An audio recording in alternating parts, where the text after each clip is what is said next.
the people on the board had for him, the way that he conducted himself, the way that he treated everyone. There was not a person that I met as far as administration is concerned that ever had anything ill to say towards Joel.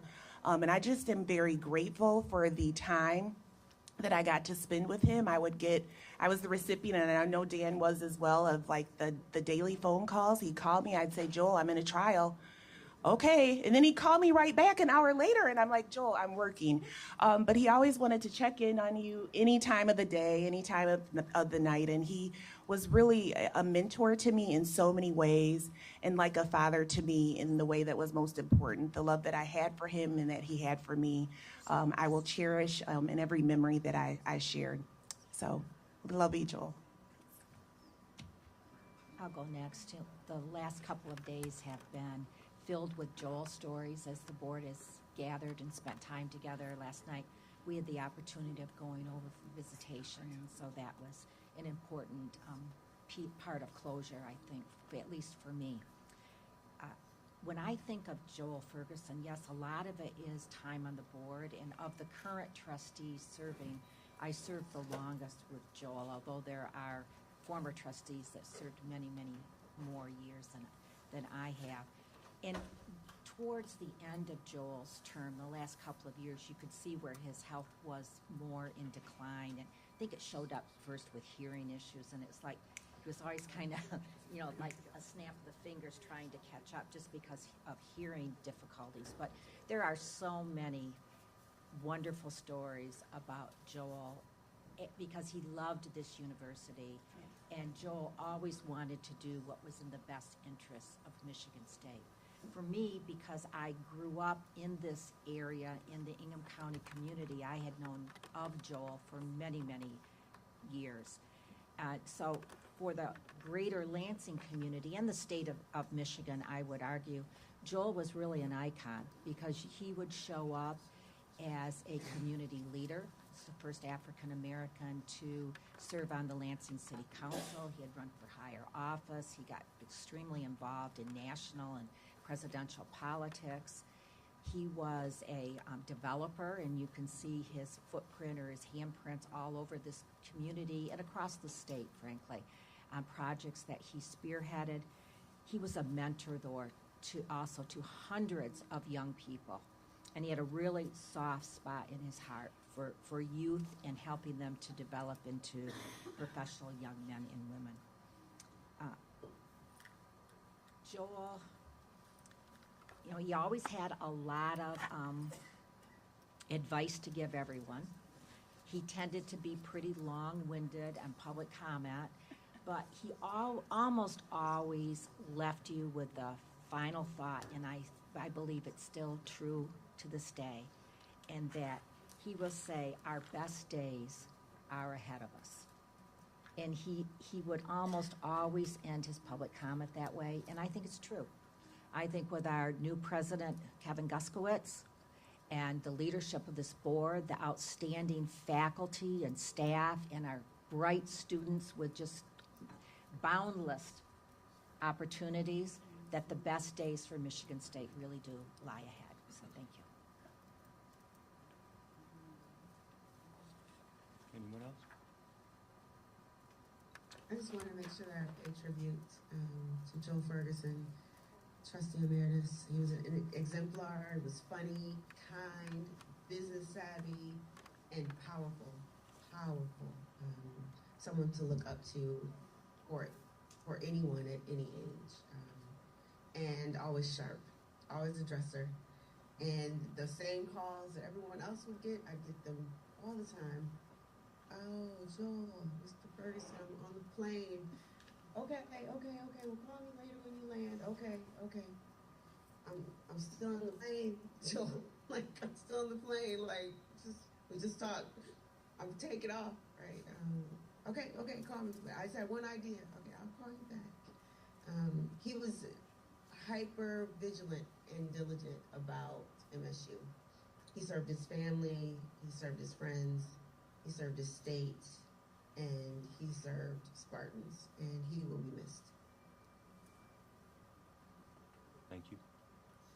I guess So I'll just add my perspective here. To put it in perspective, when I got elected to the board, Joel Ferguson had literally been on the board my entire life. He was elected in '86 and I was born in '87. He signed both of my diplomas, and as sort of Renee said, being a younger member of the board, you do sort of feel that imposter syndrome. And I think one thing that Joel always did was treated my opinions with respect. And even though him and I didn't always agree on things, he respected the perspective that I brought to the table, and I will always appreciate and respect him for that. So he'll be missed. What else? Okay, well, thank you. Well, while I did not have the opportunity to get to know Joel Ferguson in the same way that so many of you in the room did today, I know that he would have been very proud of what we went out to do earlier this week. And so I want to continue today with some reflections on our inaugural Spartan bus tour, which took us to more than a dozen communities around parts of the Lower Peninsula on Monday through Wednesday. And it was a wonderful time to see the state in its autumn beauty and meet the people where they live and work. Those communities are the homes of many of our students and alums, and where Michigan State's impact is felt daily through our research, education, and outreach. I want to thank all of those who worked so hard for several months planning the tour, and I also want to thank the more than 60 faculty members and administrators who joined us on the 3-day tour, and also all the people who so warmly received us at each of the stops along the journey. Through the trip, we have a better understanding of the challenges, but more importantly, I think the opportunities in front of our fellow citizens and these communities. We learned about how we can bring our expertise from here in East Lansing out into these communities to help improve quality of life and to help drive the economy of Michigan. We started the tour on Monday at the Zimbabwean Center for Anishinaabe Culture and Lifeways in Mount Pleasant. There we toured a cultural museum and met with tribal council members, including Chief Tim Davis, and tribal college leadership of the Saginaw Chippewa Indian tribe, and shared a blanketing ceremony at our to celebrate our growing partnership, and have a beautiful blanket which was put on me, as you can see in the photograph here, and during that ceremony, and we just have to find the right place to display it, but it's beautiful, and that was one of the highlights of the trip for me. We ended the first day at Camp Grayling and Camp Wawasum in Grayling, Michigan, where we learned about our extension partnership with the Michigan National Guard, as well as some of the important work conducted in fisheries and wildlife. On Tuesday, we met with our geography and geological sciences researchers conducting important research on coastal erosion to protect Michigan's coastlines, and ended the day at the Muskegon Museum of Art in Trustee Scott's hometown, where we met the staff and talked about the importance of art and creative activities to a university and its community. At the museum, we toured the exhibits and met MSU faculty member and artist Teresa Dunn, who has an award-winning painting called All Yellow on display there, and I hope you have a chance to visit Muskegon and go and check out all the artwork there, but in particular, Professor Teresa Dunn's work. It was incredible. The next morning, day 3, we met with students and staff at Muskegon High School and learned more about the pre-college teaching programs offered there by our College of Education. It was clear to everyone that MSU is changing the lives of these students, in many ways probably changing the family trees of these students forever, and creating many opportunities for upward mobility while also helping to fill teacher workforce shortages in parts of the state.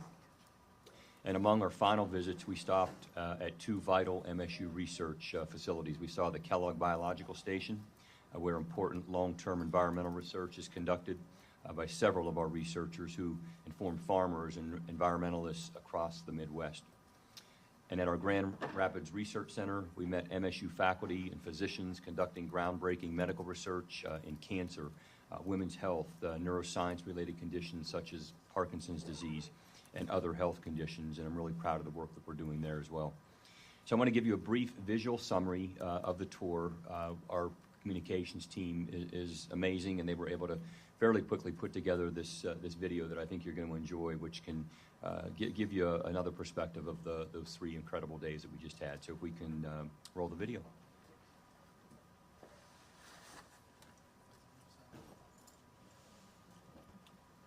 I think we need to get the audio.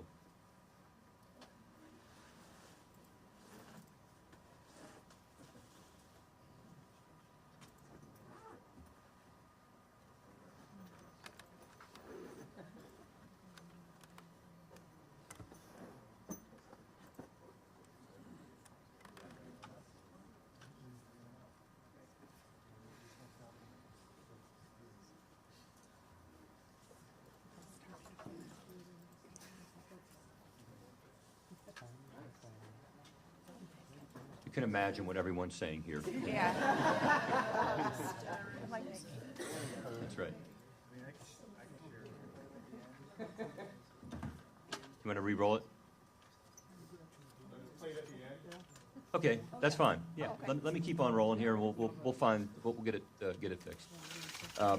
So at any rate, I think one of the things that you'll hear and see whenever the video is up and rolling, that this is about connecting with the people of our state to strengthen partnerships while connecting with each other to build new collaborations. And I think there's a lot of that happened amongst those 60-plus individuals who were on the tour, sitting on the bus, sitting at breakfast, lunches, dinners together, and creating these amazing opportunities. But I'm optimistic that there will be new and interdisciplinary collegial relationships, as well as valuable research and service outcomes following this year's Spartan Bus Tour, and I look forward to growing and repeating the trip along new routes across Michigan in the years ahead. I've already had several emails and text messages saying, that's great that you went north and west, but when are you going to come east and northeast and southeast? And I said, just hang tight. Next year we're going to have multiple buses, and I want to get as many people on future Spartan Bus Tours as possible. I'd like to wrap up by just highlighting a few of the initiatives that I announced at my presidential investiture, and then say a little bit about Spartan Athletics. But I just want to thank the board and all those who participated or attended the investiture on September the 29th. We are now in the process of developing implementation plans for initiatives to attract and support our top talented students. And these are the ones we're working and expediting and moving most quickly on. But I announced that day the Joseph R. and Sarah L. Williams Scholarship, which will be a full-ride, merit-based scholarship with funded experiential education opportunities. And I'm proud to say that we're going to award 30 of these for the incoming class of 2025, and hope that through our capital campaign we'll be securing the funding that will allow us to invite many more into this prestigious merit-based scholarship program for the years, for many years to come. I also announced our Native American Tuition Advantage program. This will be an in-state. This will provide in-state tuition for those with tribal affiliation credentials, regardless of where you live, living in Michigan, outside of Michigan, including Canada, and qualifying these students for in-state tuition and potentially qualifying them for the Spartan Tuition Advantage. We also announced that we're expanding our transfer capacity through our Envision Green program with $1 million grant in state aid from the state of Michigan as part of its 60 by 30 initiative. And this will include transfer student success centers with a campus transfer support center. So we're really excited to expand that. And we brought more students to Michigan State University this year through the transferring from community colleges than ever before. And we're going to continue to create that pathway for these students. The Lansing MAID Bridge program we announced. This is going to be similar to our Detroit MAID program, and it will support local high school graduates from the greater Lansing area to come to Michigan State University to have the experiential education opportunities that we know can be life-changing and career-changing for them. And then finally, our First Gen Center.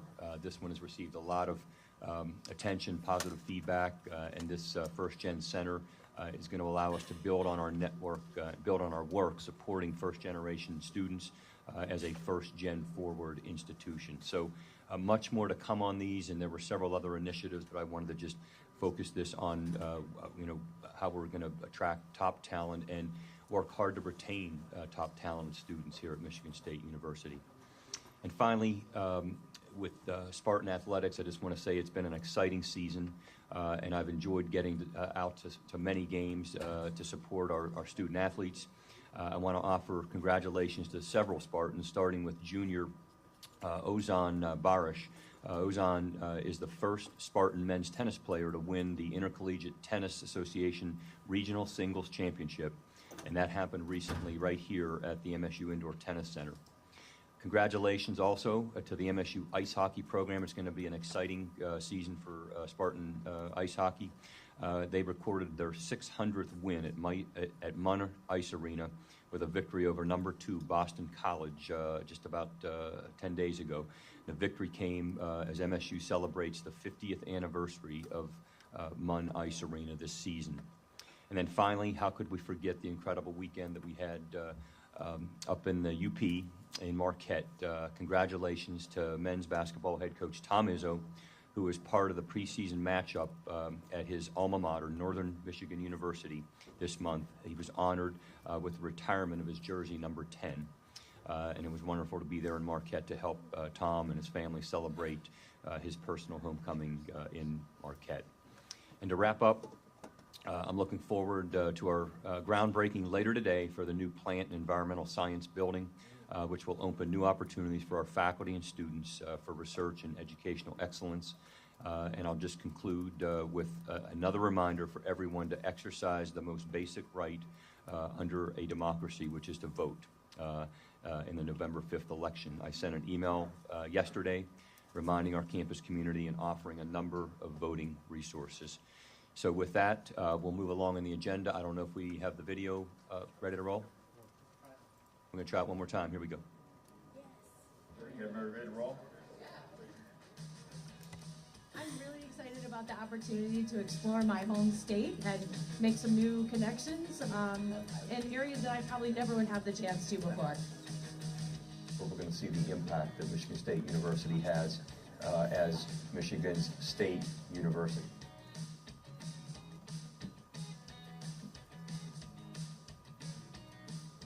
I finally know what it means, what it feels like to be a Spartan.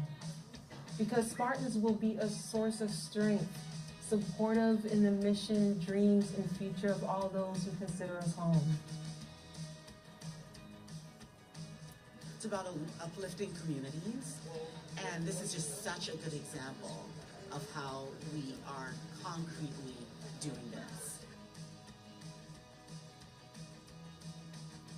I think I just feel so much pride to be a part of a Spartan nation that connects all over the state, and even just to meet our colleagues and to see what inspiring work they're doing has just given me a renewed energy for my work and renewed passion.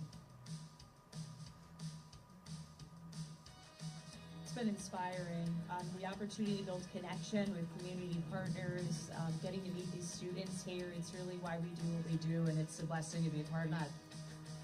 These past few days have been so meaningful to learn much more about the state, all the things that MSU is doing, the impact that MSU is having. It's just absolutely incredible. It's completely changed my view around my work. There are so many things that I have already documented that I want to take back to the university. This has really made me exceedingly proud to be a Spartan because of the work that we are doing in collaboration with different communities in Michigan. Thank you.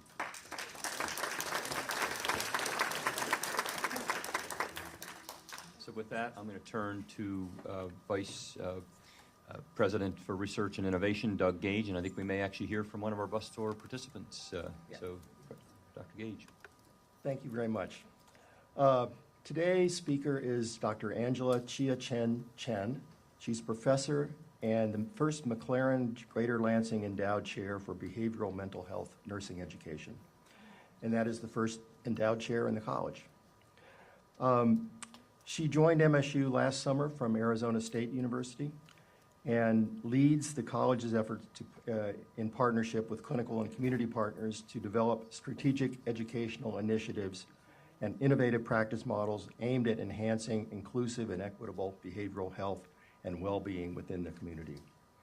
Dr. Chen holds a Bachelor of Science in Nursing from the National Taiwan University and earned a Master's of Science there as well. She received her PhD from the University of Washington in Seattle, and she's been recognized for her pioneering work in research and clinical expertise, and she's been inducted as a Fellow of the American Academy of Nurse Practitioners. Her research focuses on promoting mental and behavioral health among vulnerable youth populations through technology-driven prevention programs. This morning, you're going to learn more about one of her projects related to increasing vaccination rates for the potentially cancer-causing HPV virus. Her research also includes work conducted in the aftermath of Hurricane Katrina, where she assessed the mental health needs of Black and Vietnamese refugee populations in New Orleans. Additionally, her studies on discrimination and health among minority nurses and Asian Americans during COVID-19 pandemic have received wide recognition. And she has a leadership role in a multinational working group assessing ethical and methodological challenges. So Dr. Chen has led 22 grants, mentored 130 students, postdoctoral fellows, and junior faculty, and has shared her research findings at over 150 conferences, alongside her colleagues, students, and community partners. And she's received numerous national awards for her contributions to science, clinical practice, and mentoring. And she, as President Guskowitz mentioned, she did participate in the Spartan Bus Tour, and I'm sure she'll have a few comments about that as well. We're very proud to have her at MSU. Please welcome Dr. Angela Chen.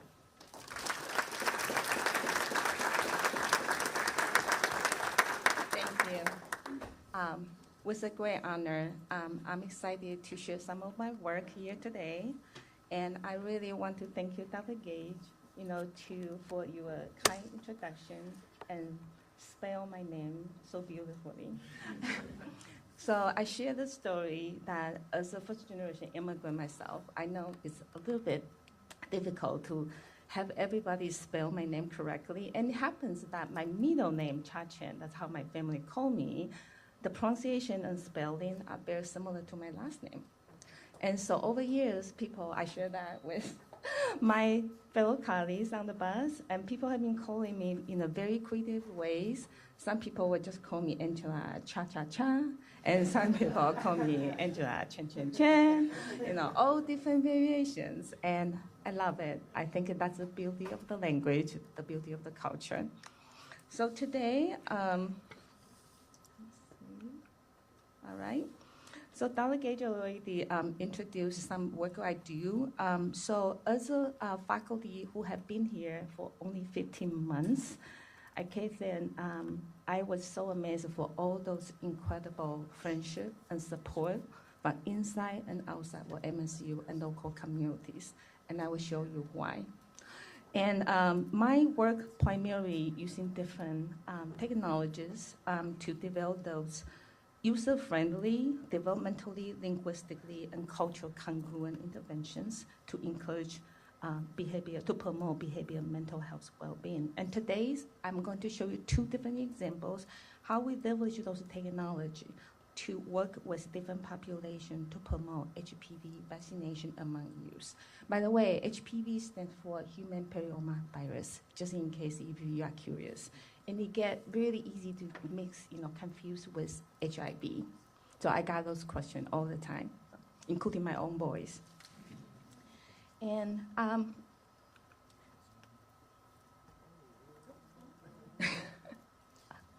okay, there we go. All right.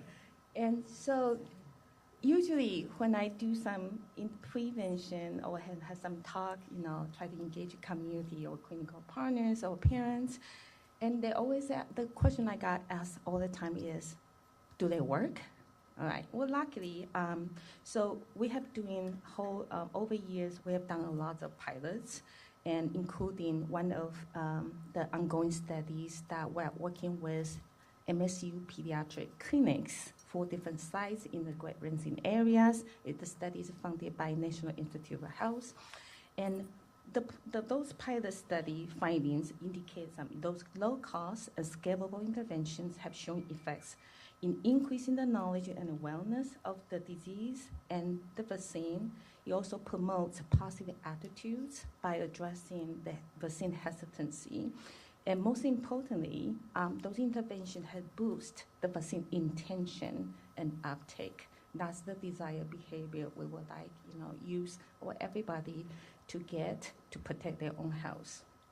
So just give you some example. We just published an article from the study we work with the Vietnamese immigrant mothers.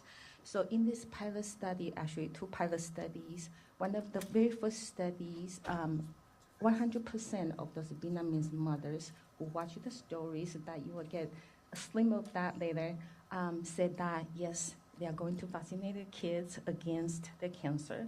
And the 2 main reasons is because it protects my kids, and the other thing is because I want them to be healthy. So those are 2 main reasons.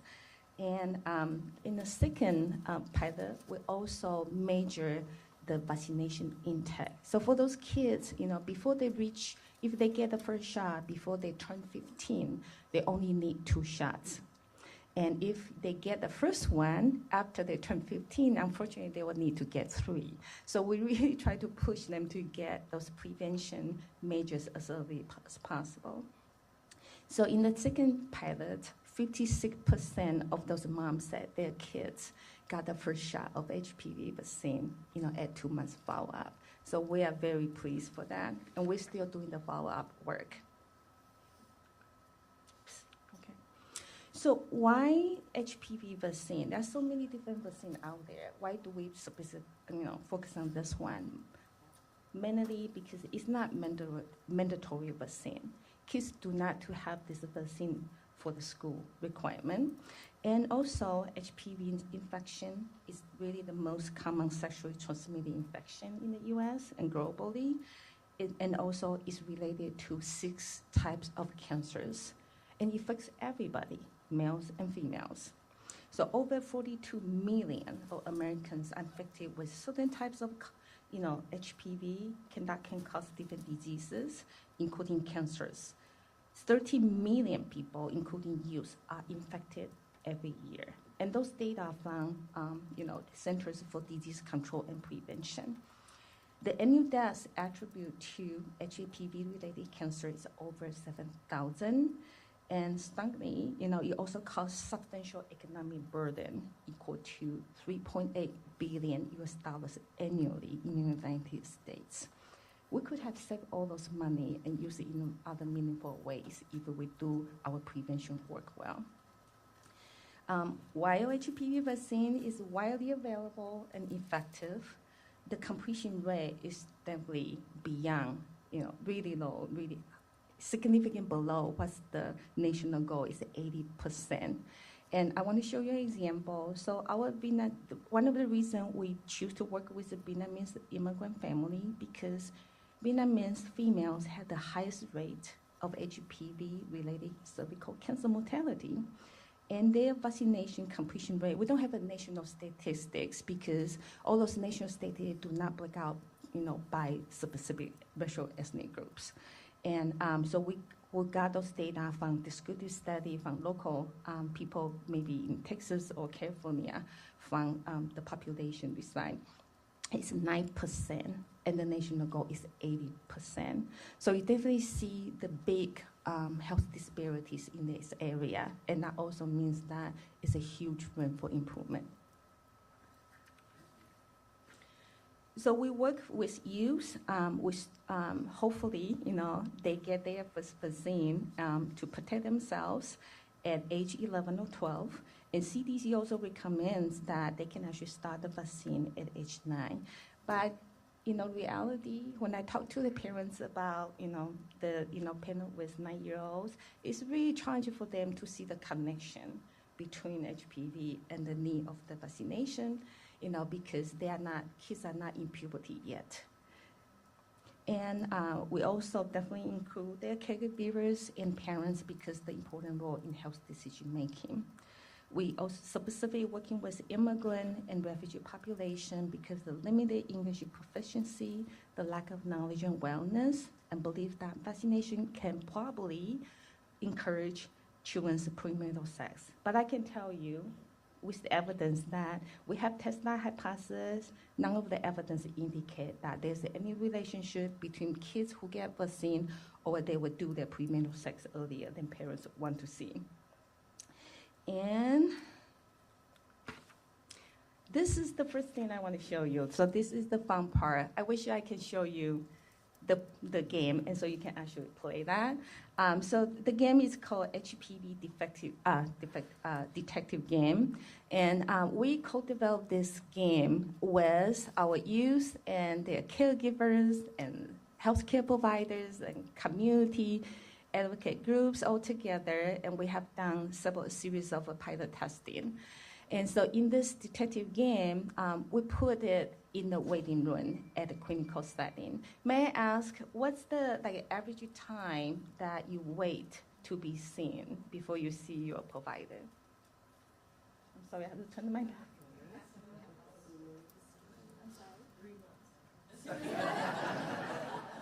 That's definitely insane, 3 months. Anybody else? 30 minutes is probably the average time. Anybody have a very positive experience that you get there, you got to see in 1 second? No, okay. So we heard from my personal experiences as well, that we heard that it's about, in average, 15 to 30 minutes before you see your provider. And what do you do when you are waiting? What do people do? Go on Instagram. On the phone, right? Or on some devices, doing something fun, right?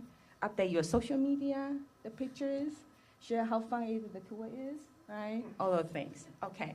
So just one day, I was waiting. I was with my younger boy. It was like 90 minutes wait. And then I was thinking that everybody is so busy with their phone and devices to entertain themselves, right? And then why don't we create something fun and engaging for our patient population to really turn that moment to be a teachable moment? And so they get the knowledge, they get the tools, they get motivation to communicate with their providers. So in the waiting room. So that's how we get started with this series of intervention. So fortunately, we have the funding, we have the right people, including the youth and parents. I can tell you how excited when they were involved in this intervention development, because usually they will tell you, nobody bother care about what they think, right? And I don't really feel like, I think even, for 9 years old, they have the right to be engaged in a meaningful discussion for their health care, because they are the recipients of the vaccines and nobody tell them what it's for. And the only thing they feel is, ouch, oh, it's so painful. I don't need another one of that. So that's how we get started. And the second one I want to share with you is the digital storytelling. So storytelling has been a traditional cultural practice for many minority and marginalized communities. It's a way to communicate and pass the cultural elements and the tradition to the next generation. We choose storytelling specifically is because it's a community-based participatory method to communicate culturally relevant health messages. The participants who went through that workshop to create the stories, and also the people who watch the stories tell us it promotes the feelings of empowerment, sense of self-efficacy, and had really strengthened their perception of social support to promote positive behaviors. So I'm going to give you a brief snapshot of how the story looks like. When I was 11 years old in Vietnam, the only thing that I was worried about is how to survive during the Vietnam War. Even during the war, my mom still brought me to a local health clinic to get vaccinated so I can be protected. My family came to America as refugees in 1991.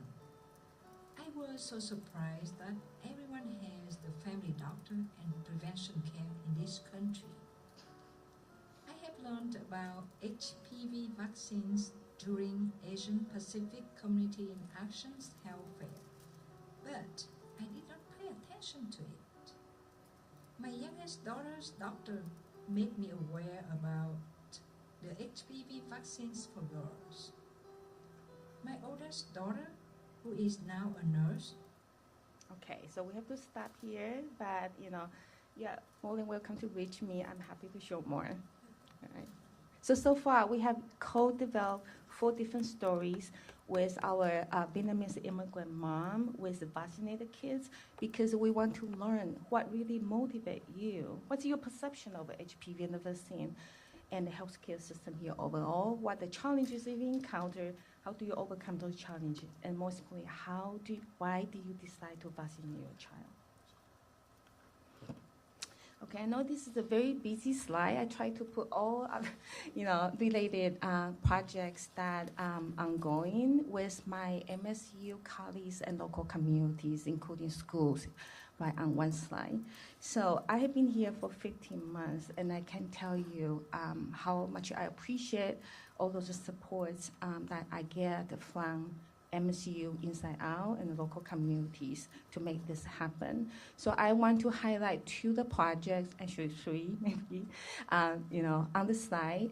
So for the HPV Innovative Videos College Students Project, we work with 8 undergraduate Spartans from 5 different disciplines, including nursing, biochem, and acting, engineering, what's the other one? Neuroscience. So it has been very exciting.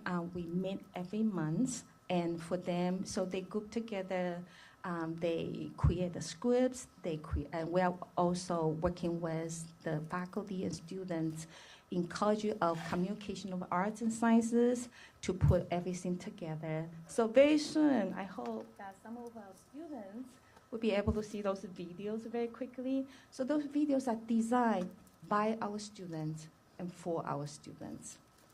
And the other exciting projects that work together, you already see some of those collaborators in the video. They are also on the tour to work with school nurses and Michigan Department of Health and Human Services, Michigan Association of School Nurses, just to name a few, and to address children's chronic pain, mental health issues, and substance misuse issues. All right? So there's no way I do it together. We do everything. I do it myself. We do everything together. We always work with our key stakeholders. So you see some of the photos on the top. Those are people who really help us, getting those products happen and be able to use it in the real world. And the bottom photos are some of my research team members. Okay, so I want to thank you all for your time and attention today. You know how much I appreciate the opportunity to share the work, and I look forward to continue collaborating and have the conversation with people as we work together to really promote public health and well-being in our communities. The other thing I want to share, I hope everybody can see that as a bus, and I would like to extend. I'm still, I haven't really completely recovered from this tour. As you can tell, I kind of lose my voice because, I overtalked and too excited.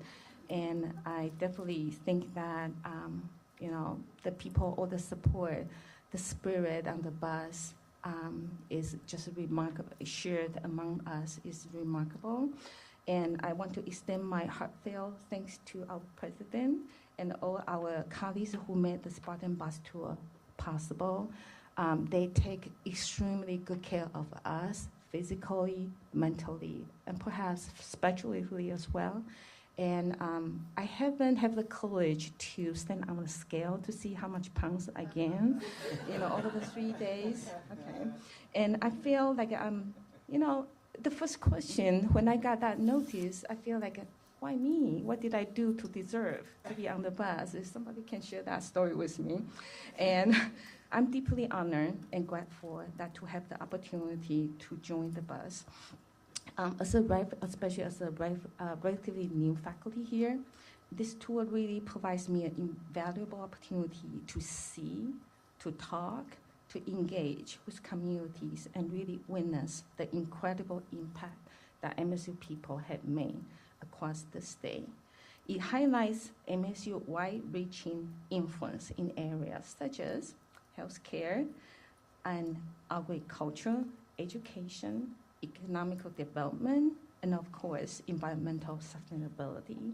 So if you have any question, one of the really touching stories on the bus is that we have a community member, her family have a deeply impacted by the chemical toxic PFAS. And if you have any question about PFAS, I will refer you to Dr. Angela Wilson sitting here.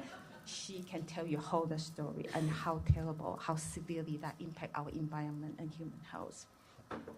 So I want to thank you again. Thank you for bringing me here. Thank you for helping me and supporting me to pursuing the community engaged research and innovation. Thank you.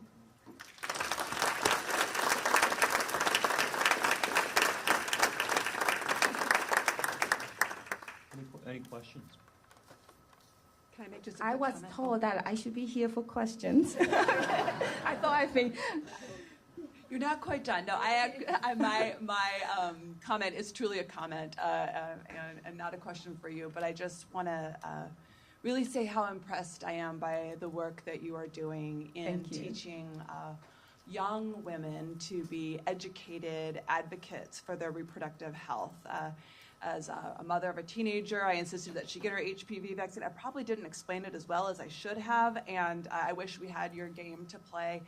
But as I was listening to your presentation, it struck me that you're not only teaching in that moment about the vaccine that's about to happen, but you're preparing these women to be lifelong learners about their reproductive health and advocates for it. It is an area that I don't have to tell you has been underfunded, understudied, underappreciated, and we are really grateful that you are here at Michigan State to elevate and amplify this work, so thank you. Thank you so much. I'm proud to be a Spartan. Any other question?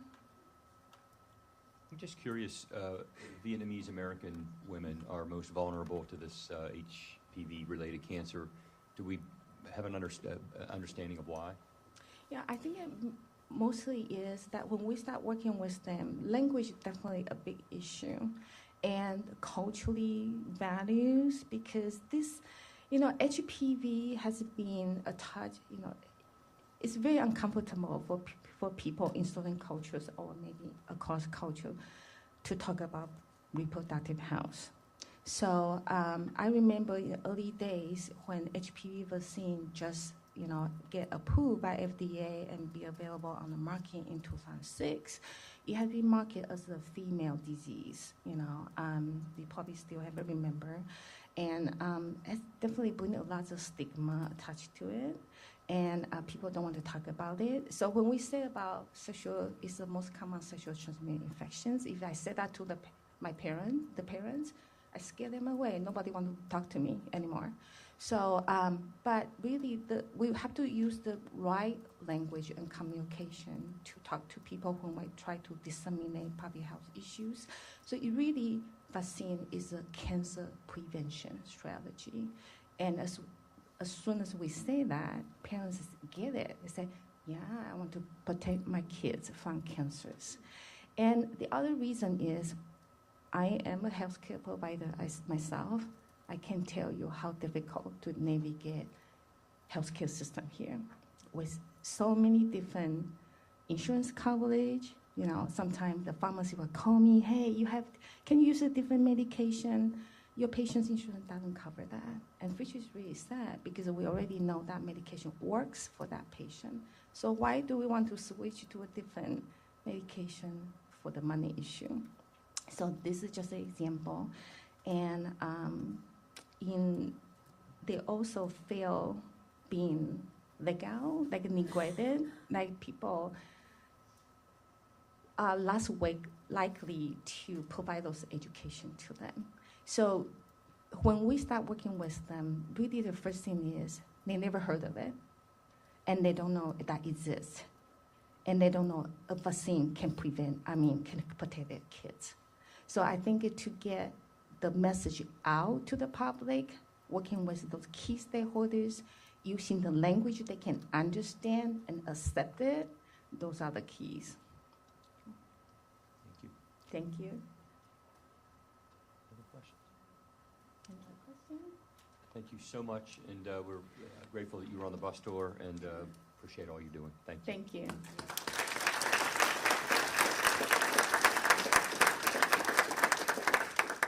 So we'll now turn to personnel actions, and I'm going to turn to Interim Provost Thomas Yaitzko.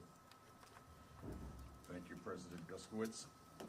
Trustees, I present for approval the items on the October 2024 list of personnel actions. I present for approval the following tenured faculty appointments. Kimberly J. Arcaleo, PhD, Professor, College of Nursing, with tenure, effective October 25th, 2024. Carolyn Mansfield, DVM, Professor, Department of Small Animal and Clinical Sciences, with tenure, effective January 13th, 2025. Daniela Renee Filipiak, PhD, Associate Professor, Department of English, with tenure, effective January 1, 2025.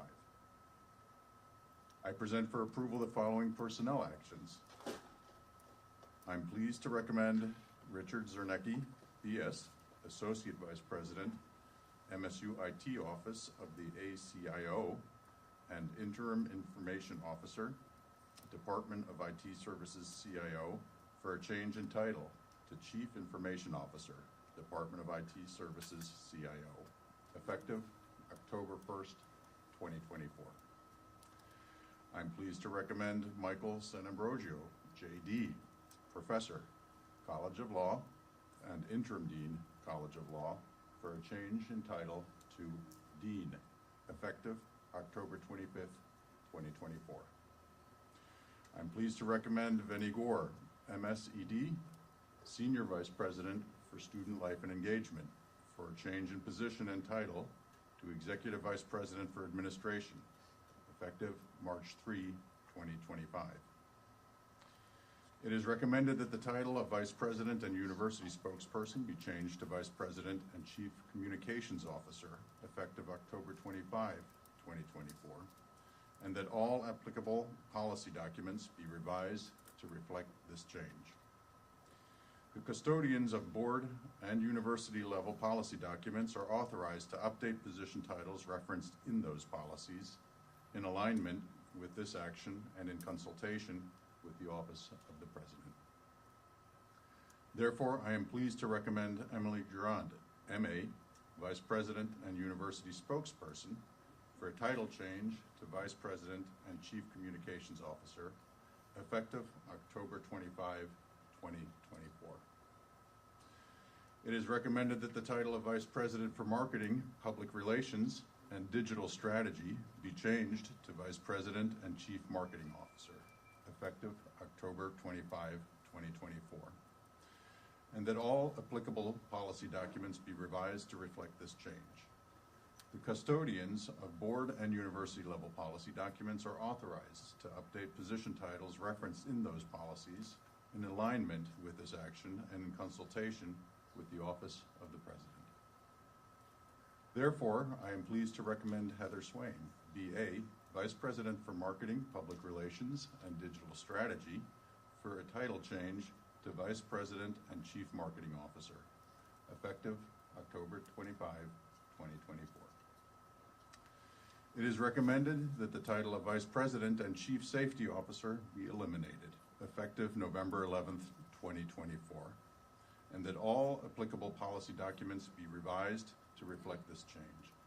The custodians of board and university level policy documents are authorized to update position titles referenced in those policies in alignment with this action and in consultation with the Office of the President. You should note that this title is changing to Chief of Police and Executive Director of Public Policy. It is also recommended that the title Senior Vice President of Student Life and Engagement be eliminated, effective January 1, 2025, and that all applicable policy documents be revised to reflect this change. The custodians of board and university level policy documents are authorized to update position titles referenced in those policies in alignment with this action and in consultation with the Office of the President. Note also, please, that this title is changing to Associate Vice President for Residential Housing and Auxiliary Enterprises. It is recommended that the title of Vice President for Student Affairs be created effective January 1, 2025. Also included in your materials are information reports for academic personnel actions. Is there a motion to approve the personnel actions? So moved. All those in any discussion? All those in favor? Aye. Opposed? Abstentions? Personnel actions are approved. Thank you, President. Thank you, trustees. Thank you. So we'll move to committee reports, and so we'll turn to Trustee Sandy Pierce for the committee report on budget and finance. Trustee Pierce. Thank you.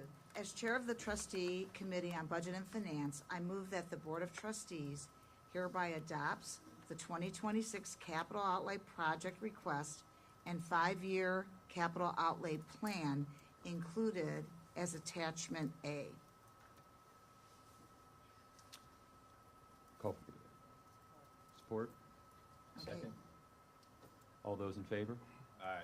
If I might, I've asked Barb Krantz to just give us a few comments. This is a very large investment. Good morning, thank you. So state of Michigan requires each public higher education institution to submit annually their 5-year capital plan. The plan must be adopted by the Board of Trustees prior to our submission to the state. The state also allows or provides an opportunity for institutions to submit their top priority one project for capital outlay cost by participation support.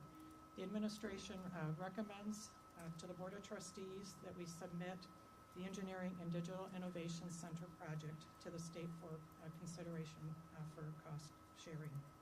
Just briefly on the Engineering and Digital Innovation Center, it will support the emergence of a strong and transformative ecosystem focused on the convergence of digital and physical technologies. It will also support partnerships across at least 6 colleges at Michigan State. The center will be a strategic resource necessary to support interdisciplinary teaching, learning, and research in areas ranging from AI, materials and semiconductors, to game design and quantum computing. It will lead to new discoveries, talent development, and economic development. With support from the Board of Trustees, the administration will submit the plan and the capital outlay request on October 31st. Thank you, Barb. Okay, going on to our second action item as chair of the Trustee Committee on Budget and Finance, I move that the Board of Trustees hereby authorizes the administration to enter into a long-term ground lease, easements, and related documents with Consumers Energy for property located in the South Campus area with proximity of the dairy anaerobic, hope I said that right, digester facility upon such terms as may be acceptable to the president or his designee. Support? And actually, George Smith is available online for discussion if anyone has a question. If not, we can call for the vote. Any questions? Okay, all those in favor? Aye. Opposed? Abstentions? The motion passes. As chair of the Trustee Committee on Budget and Finance, I move that the Board of Trustees hereby authorizes the administration to proceed with the project titled Anthony Hall Building Envelope Renewal.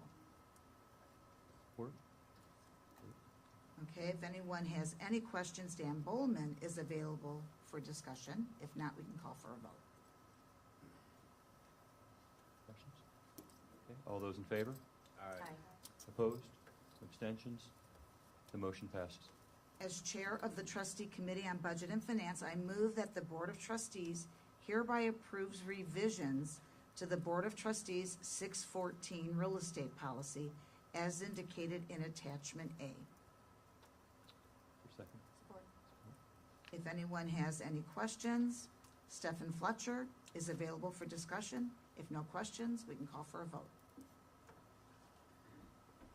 All those in favor? Aye. Opposed? Abstentions? The motion passes.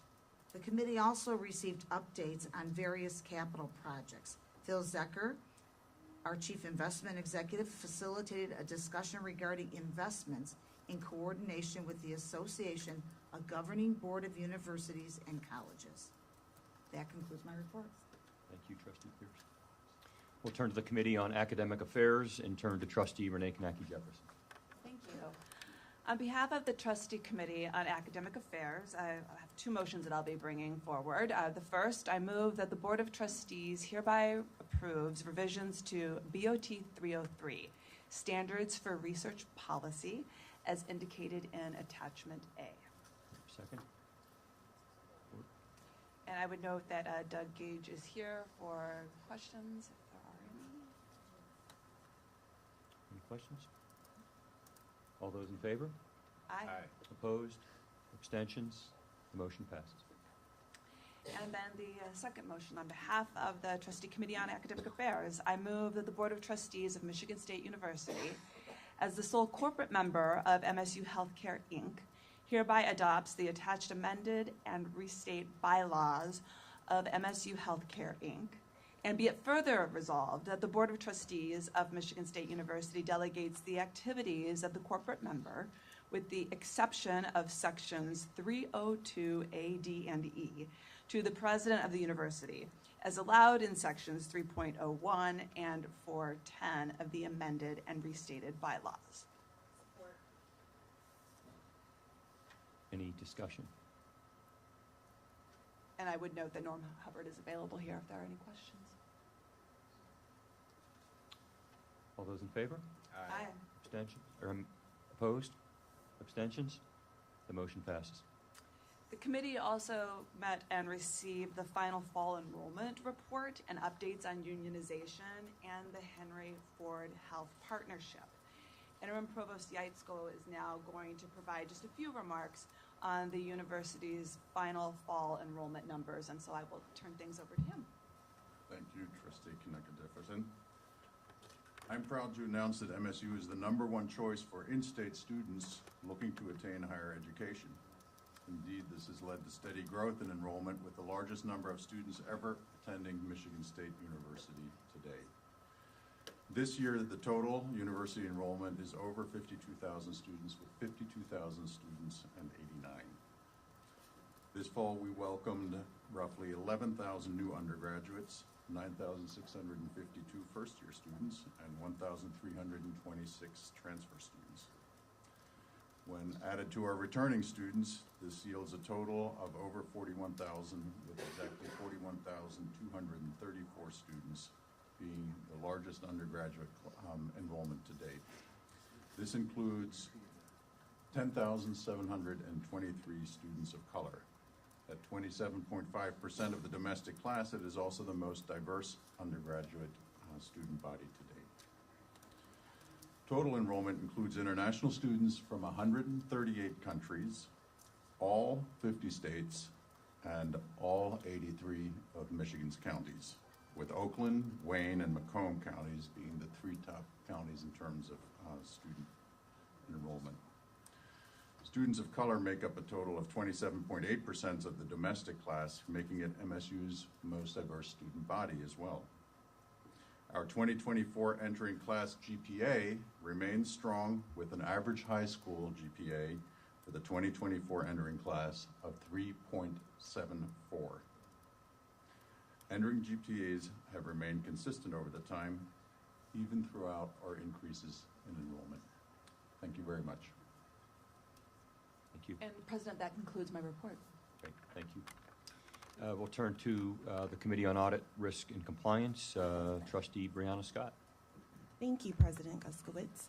As chairperson of the Trustee Committee on Audit, Risk, and Compliance, I move that the board hereby accepts the audited financial statements for the year ending June 30, 2024.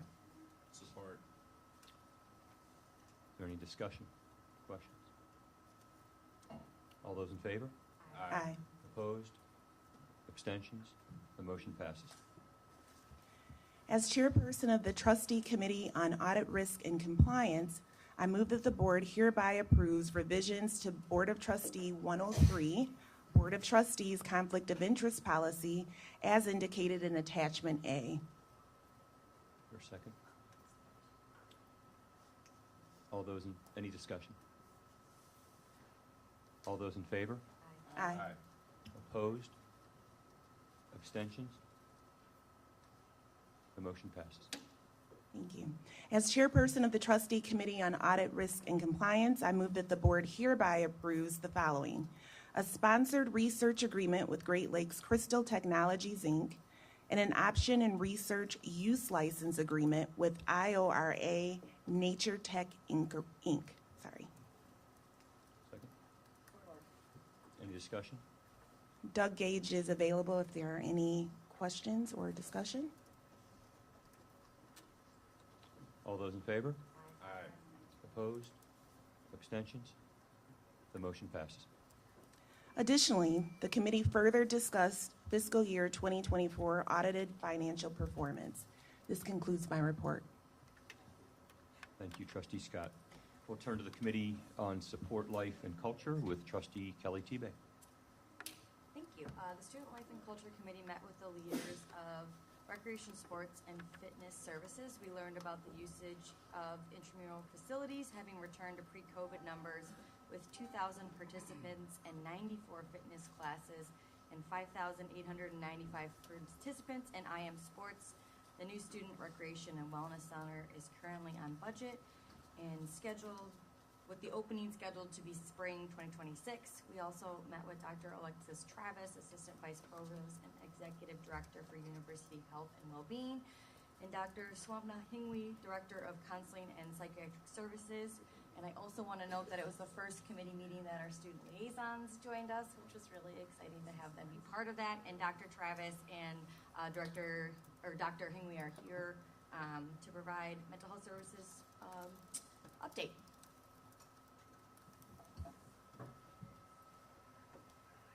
Good morning, and thank you, Committee Chair Tebay, and good morning, Board. I'm Alexis Travis. I'm the Assistant Provost and Executive Director for University Health and Wellbeing, and I'm joined by my colleague. Good morning. My name is Swapna Hingwe. I use she, her pronouns, and I'm the Director of CAPS. And I believe we were supposed to have some slides this morning. I don't know if they're available. Okay, no slides. So, well, I'll just talk a little bit about our data. So MSU has been participating in the National College Health Assessment for over 20 years. So what that means is we have over 20 years worth of data that highlights the things impacting our students in terms of their health behaviors and other stressors.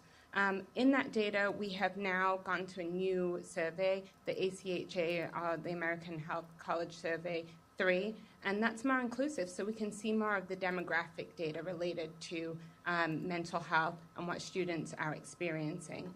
So what we've seen this year is amongst the top 10 issues concerning students are stress, anxiety, depression, as well as ADHD and sleep difficulties. And sleep difficulties are often related to anxiety and depression.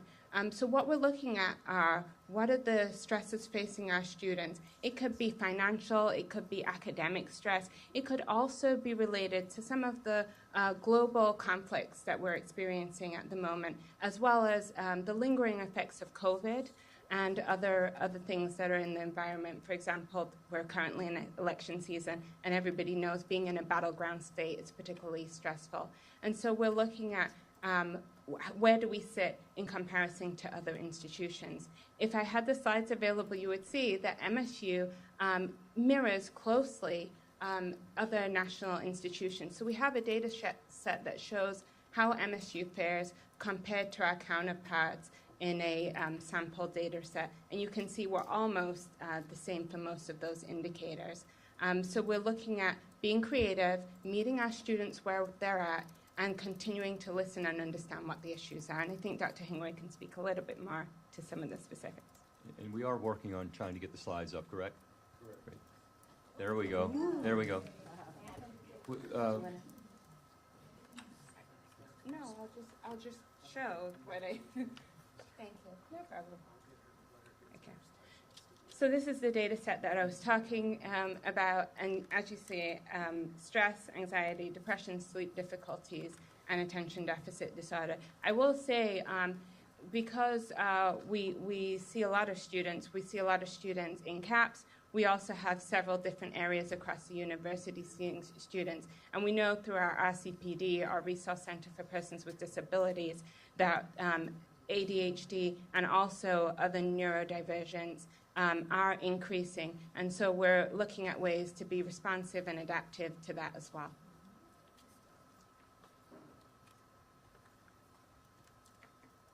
So just one other point that I wanted to add to that last slide, just to highlight. Anxiety in college students has steadily increased over the last 14 to 15 years, and it's peaked in 2024. Again, I think we all understand the reasons why, but at MSU, 74% of the students surveyed in 2024 said that they had been diagnosed for severe or overwhelming anxiety. And then 29% of those said that that anxiety impacted their academic work and their academic performance. So I think that's really notable. And it's not just MSU, but really across the nation. So this slide is going to tell you a little bit more, show you a little bit more about what's happening at CAPS this fall versus last fall. So as student enrollment rises, so does the demand for mental health support. And so this trend is, again, evident across the nation, but also evident at MSU. So we have our largest enrollment number this year at more than 52,000 students, and our staffing levels at CAPS have remained unchanged for quite a while, for quite a few years. So if you look at the left side of the slide, this just kind of gives you a breakdown of what's happened last fall to this fall. And I'm looking at last August and September to this August and September only, which doesn't even include this month, which would change that bar graph significantly. So our CAPS Connect appointments, for those of you who aren't familiar, those are brief confidential consultation sessions. They're available at 21 different sites located around campus for students to utilize at any time. Those have increased by nearly 118%. Initial consultations have increased by nearly 42%. Drop-in visits have increased by 28%, and our crisis calls have increased by 28%. So the escalating demands are obviously, they're placing some significant pressure on our staff. However, the right side of the slide, I just want to highlight we are very proud that the students who do use our services find them to be culturally sensitive and helpful. And there's a couple quotes up there.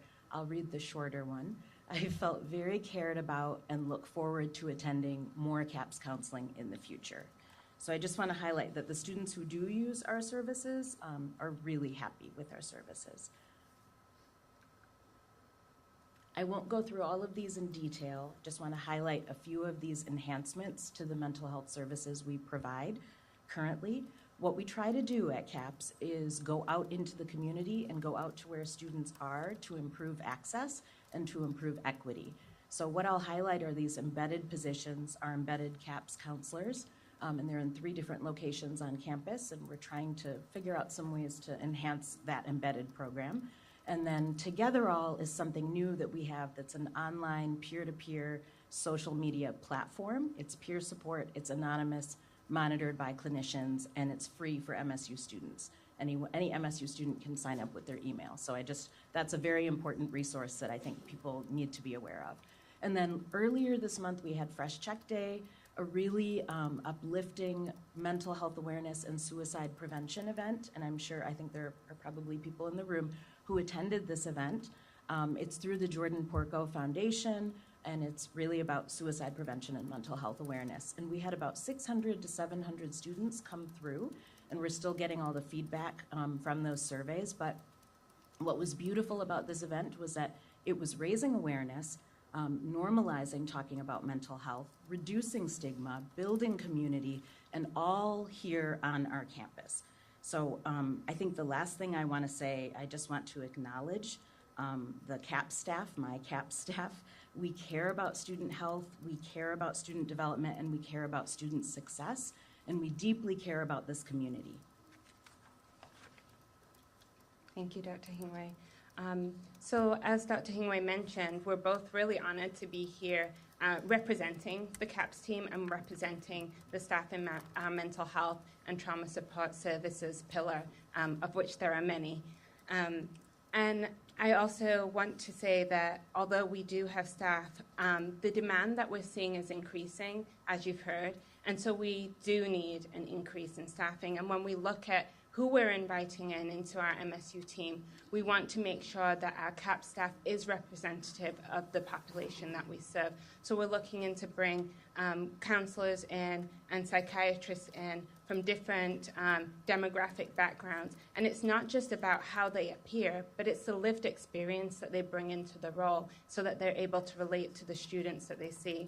We're also looking at, you heard about Together All, which is a new program offering online for peer support. We want to have the physical component here on campus so we can have peer support available, because we know it takes different approaches to meet different needs of individuals, and so we want to be as flexible as possible and meet our Spartans where they're at. We also know that alcohol and other drugs remain a risk to our students, and so we want to have a clinical component, a stronger clinical component here, and have a few more counselors that are trained specifically in substance use to support our community members. We know we are a small department. We're about 300 people across health and well-being, serving a population of over 52,000 students and, in some cases, 15,000 employees.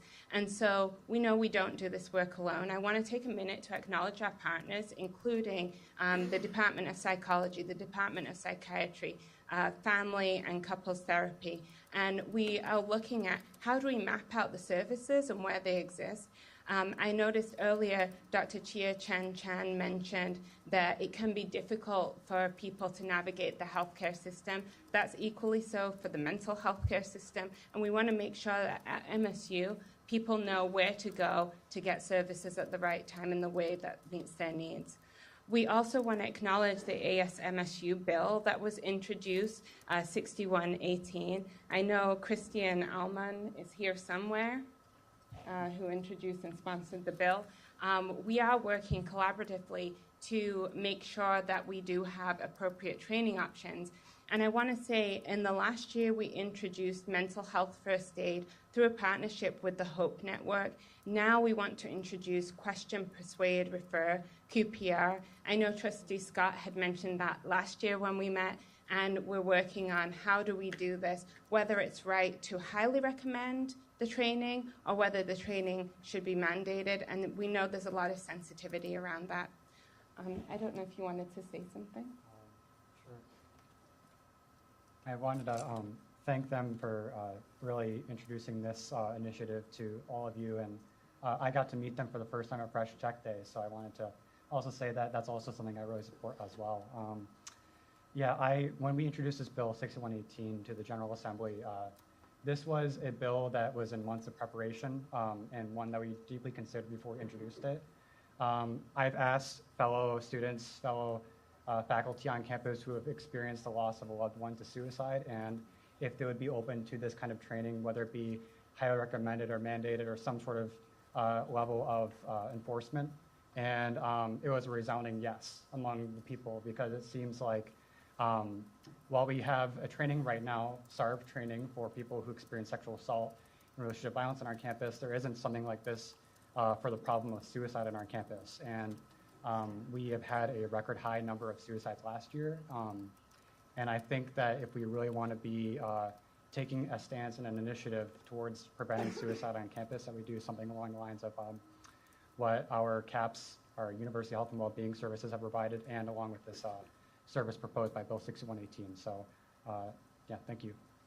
Thank you, Christian. So I know we only had a few minutes to share our update on mental health services. I do just want to end by saying that we recently had a visit from the International Accreditation for Counseling Services. Gladly, we passed the accreditation visit. However, there was a recommendation that we increase our counseling staff to 1 per every 1,000 to 1,500 students. And so we'll be looking at that landscape of counseling and mental health services and making a recommendation to both Provost Shisko and SVP Gar in the future. Thank you. Thank you so much. I really appreciate all the work that you do and also all the work that your staff does. So please let them know that we very much appreciate them. And you have my full support and whatever resources that you need for our students. And thank you. Is it Christian? Sorry, yeah. Thank you for introducing that bill. It's something that we've had a lot of conversations over the last years. We've recognized the trend too, and thank you for bringing that up. Anyone else? Thank you. This is amazing. I want to acknowledge and recognize and thank Trustee Tebay for her leadership in having this presentation this morning on a very important topic.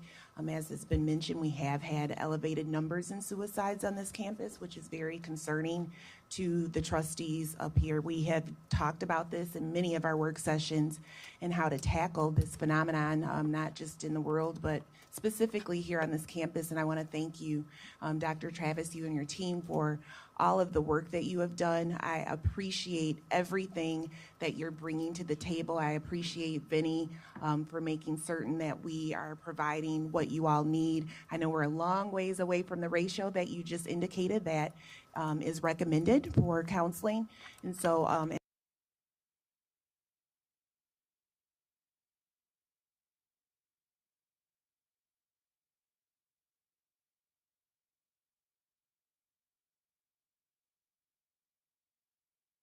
about QPR training. I've undergone it a few times. Unfortunately, I did lose a nephew to suicide in July. He was a college student in Texas. And so this is very personal to me. It is something that I think will save lives. And I appreciate that you're thinking about whether it should be mandatory. I personally think it should be, so that those of us that are around people know what to look for. So again, thank you for your work. I just want to echo what's already been said, but also to thank you, Dr. Travis, Dr. Hingway. When I first visited back probably about 7 months ago on my listening and learning tour, we talked about mental health first aid, and I'm so happy to hear that you're introducing that now. We talked about diversifying our team of counselors and psychologists because the importance of those different lived experiences for our students, being able to relate better to a counselor with similar backgrounds, and you're working on that and making progress. The third thing that we talked about, I think, was about telehealth, and I'm just curious if how successful that's been, and if there's anything we can do to help in that regard. So within CAPS, we do offer virtual appointments and in-person appointments. It's really just based on what our clients and patients prefer. But then we also have a partnership with YouWill, and that's a telehealth therapy option, and that is free for students, and it's actually really well utilized by students who want to just do teletherapy, and then they will use that service for, maybe not the entire time they're here in school, but for quite a while, for lengthy periods of time. So it's a really good resource, and we want to try to actually promote that a little bit more for our students. Is it Dr. Ingwe? Hingway. Please forgive me. My apologies. I just had a question, and another thought came to my mind about student athletes, the pressures that they face. Mental health is a real issue with that group. I'm wondering whether or not you all are in partnership with MSU Athletics, and whether you provide services, where those services are provided. If you could talk about that a little bit. Thank you. Yes, we do have services available to all of our MSU students, including athletics. Athletics also has a separate behavioral health team. And actually, I was just speaking with A.D. Haller last week around the recommendations to increase and consulting with them as well. And so I think there is an intention there to increase their mental health staff as well. But all of the options that we went over today are also available to our student athletes, and we do collaborate both at events and other opportunities to support our students. You have more to add on that? The only thing I would add is that we make a point of having one of our CAPS Connect locations at athletics, and we have two staff who, Dr. Bruce and Dr. Scott, who typically do a lot of liaison with the athletics department from CAPS. This concludes my report. Thank you. Thank you for the opportunity. Thank you.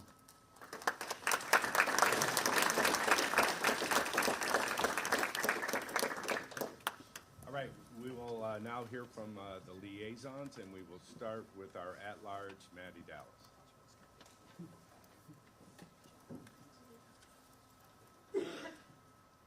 Hi, everyone. Since our last meeting, I'm happy to say things around campus have been picking back up.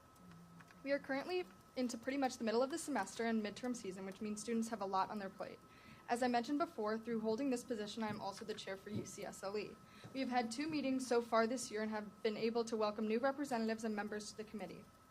We've had multiple different presentations at these meetings, for example, most recently, one from MSU Vote and one regarding updates and an overview on ADP. A big takeaway from these presentations was that in order for these resources to be as helpful as possible, students have to utilize them when needed. That can only happen if students know about them and know where to find them. Michigan State has countless resources available for students but without proper communication or accessibility, they aren't being used to their full capacity. I feel like there could be room to look into incorporating different DEI, ADP, and SRR training into freshman orientation curriculums to help acclimate new students to the school and set them up for success as soon as possible. I think it would also be beneficial to highlight where different student resources are located on campus to help raise awareness and engagement. Going off of this, it is important to make sure that while there is information about different student resources online, they must be properly updated and actually available, as certain resources don't seem to have been updated since at least shortly after the pandemic. Although it seems small, something like just making sure that critical resources are updated and accessible can be incredibly beneficial to helping students succeed in the future. I'm looking forward to continuing to work together this year to help bridge the gaps between students and the university. Thank you. Thank you, Maddie. Next, we'll hear from RHA Liaison Aaron Codwell. Good morning, everyone. The Residence Halls Association has had a busy semester so far, placing focus on programming efforts, constituent finances, and constitutional edits. This fall, we have put a lot of time and energy into increasing the programming we provide and collaborate on around campus. I mentioned in the September meeting one of RHA's major goals for the 55th session being engagement. Getting on-campus students involved in their community is the end goal, and one of our approaches to achieving that is programming. This has looked like tie-dye and charm bracelet making events, hall governments or neighborhood caucuses planning their own fall-themed events, and collaborations with larger campus organizations to promote things like wellness events or the recent Fresh Check Day.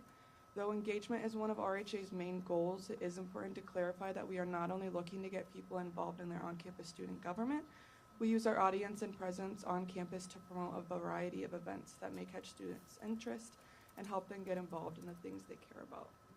Another way we are able to assist with this is through providing funding not only to our constituents but registered student organizations. Our Committee on Budget process has officially begun and meets bi-weekly to award different student groups with funds they have requested. Groups typically use this money to throw their own events, attend conferences or tournaments, and improve their reach to on-campus students. We have already been able to offer up around $4,000 through this process and $14,000 through direct sponsorships from members of our leadership team. We also recently hired our own full-time business office manager to help our funding process move more smoothly. They begin with us next week.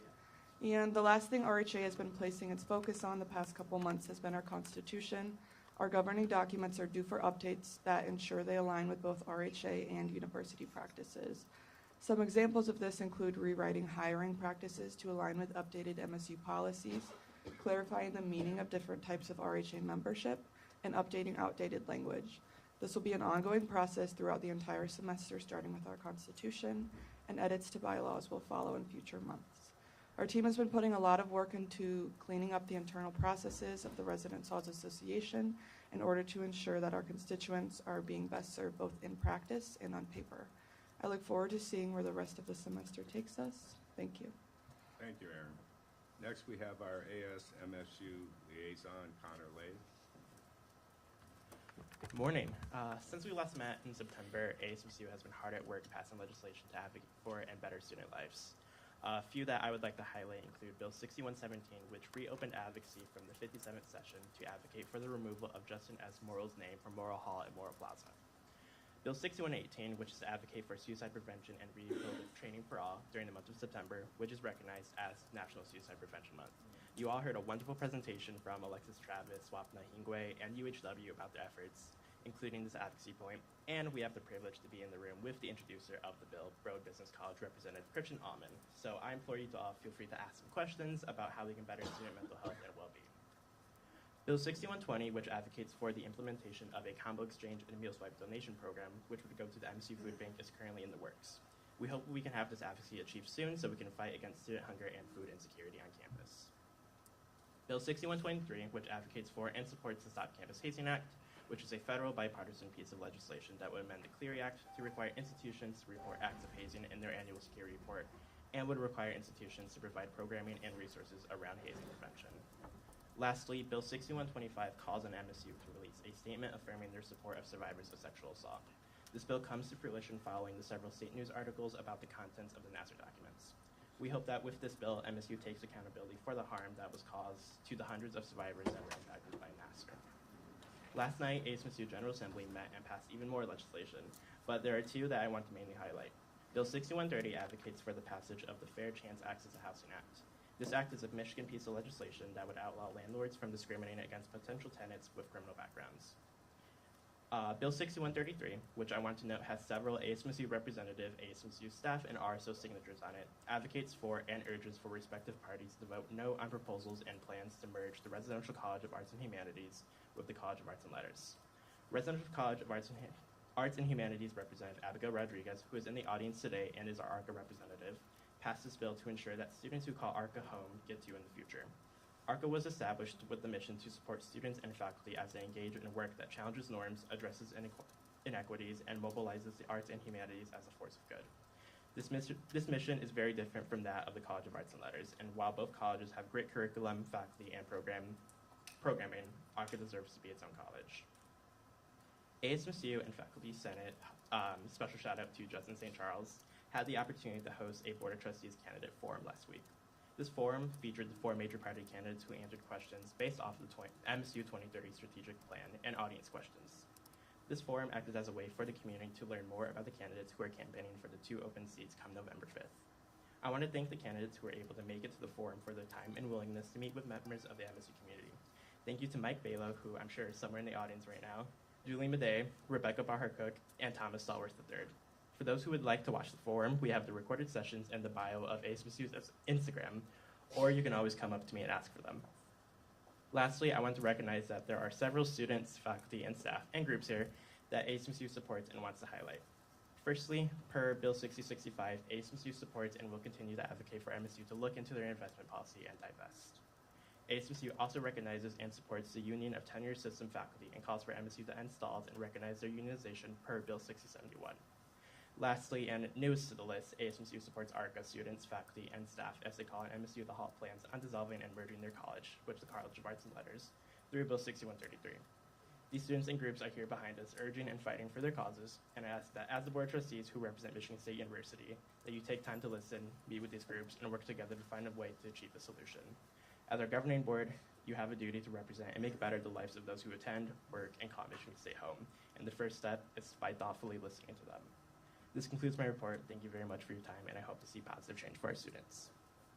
Thank you, Connor. And lastly, we have Miles Roberts.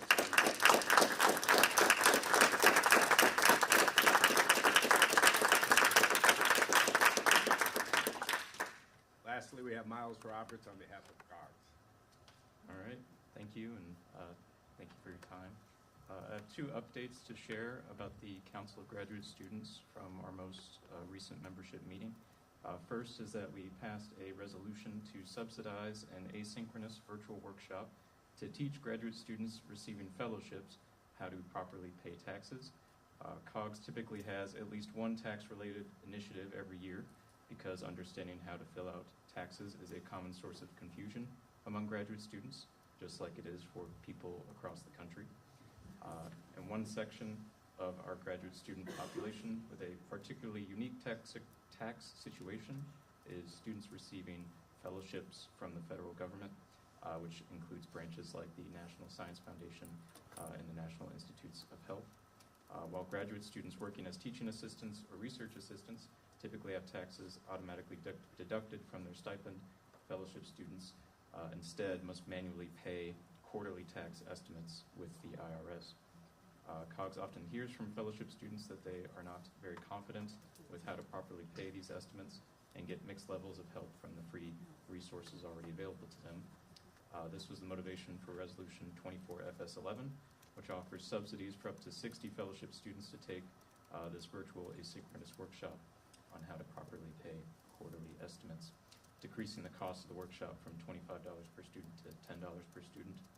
We are starting with 60 students to see how popular the workshop is and whether fellowship students find it helpful, but we are open to trying more students if demand is higher. My second update is about a report on perceptions of laboratory safety among graduate students. Many of our graduate students work in laboratories, and laboratory safety has been a topic of considerable interest among graduate students recently. During the 23 to 24 academic year, there was an ad hoc committee formed amongst graduate students, mainly in the colleges of engineering and chemistry. COG's full council heard multiple updates from the committee throughout the 23-24 academic year, just as it does for other graduate student committees. And the efforts of this particular committee culminated in a survey of a few hundred graduate students, asking them about their perceptions of safety in campus laboratories. In September of this year, the full council heard a report on the committee's findings, and in October, this October, the full council passed a resolution endorsing the report. One of the main findings of the report is that a large majority of graduate students feel safe in MSU laboratories and feel that adequate safety measures are taken in their laboratories. I've also talked with the Office of Research and Innovation on this topic, and we of course know that MSU laboratories are regularly inspected as required by law. However, a big finding of the report is that graduate students often have little knowledge of when and how often these inspections happen, and this can lead to the perception among graduate students that the inspections are not happening, even though they actually are. It is important that graduate students, not just their supervisors, are kept informed of safety inspections and safety procedures so that they can feel safe in their work areas. In my talks with the ORI and the original Grad Student Lab Safety Committee, some options for moving forward include creating a committee of grad student and postdoctoral scholars to help advise ORI on lab safety topics, or require laboratories to have a central posting of the dates and times where the laboratory last had inspections. I think either of these could go a long way toward helping graduate students be more aware of MSU safety procedures and feel safer in laboratories, which are the important prerequisites for them to continue doing their pioneering research. That concludes my report. Thank you for your time. Thank you, Miles. Next, we'll turn to the faculty liaison. I believe the only report is Angela Wilson. Thank goodness you made it back, otherwise I'd have to call on Mr. Lipton. Thank you so much, Chairman Kelly. Appreciate it. So I will actually start talking about the bus tour. It's really been a terrific week, and I had the opportunity, obviously, to be on the Spartan Bus Tour.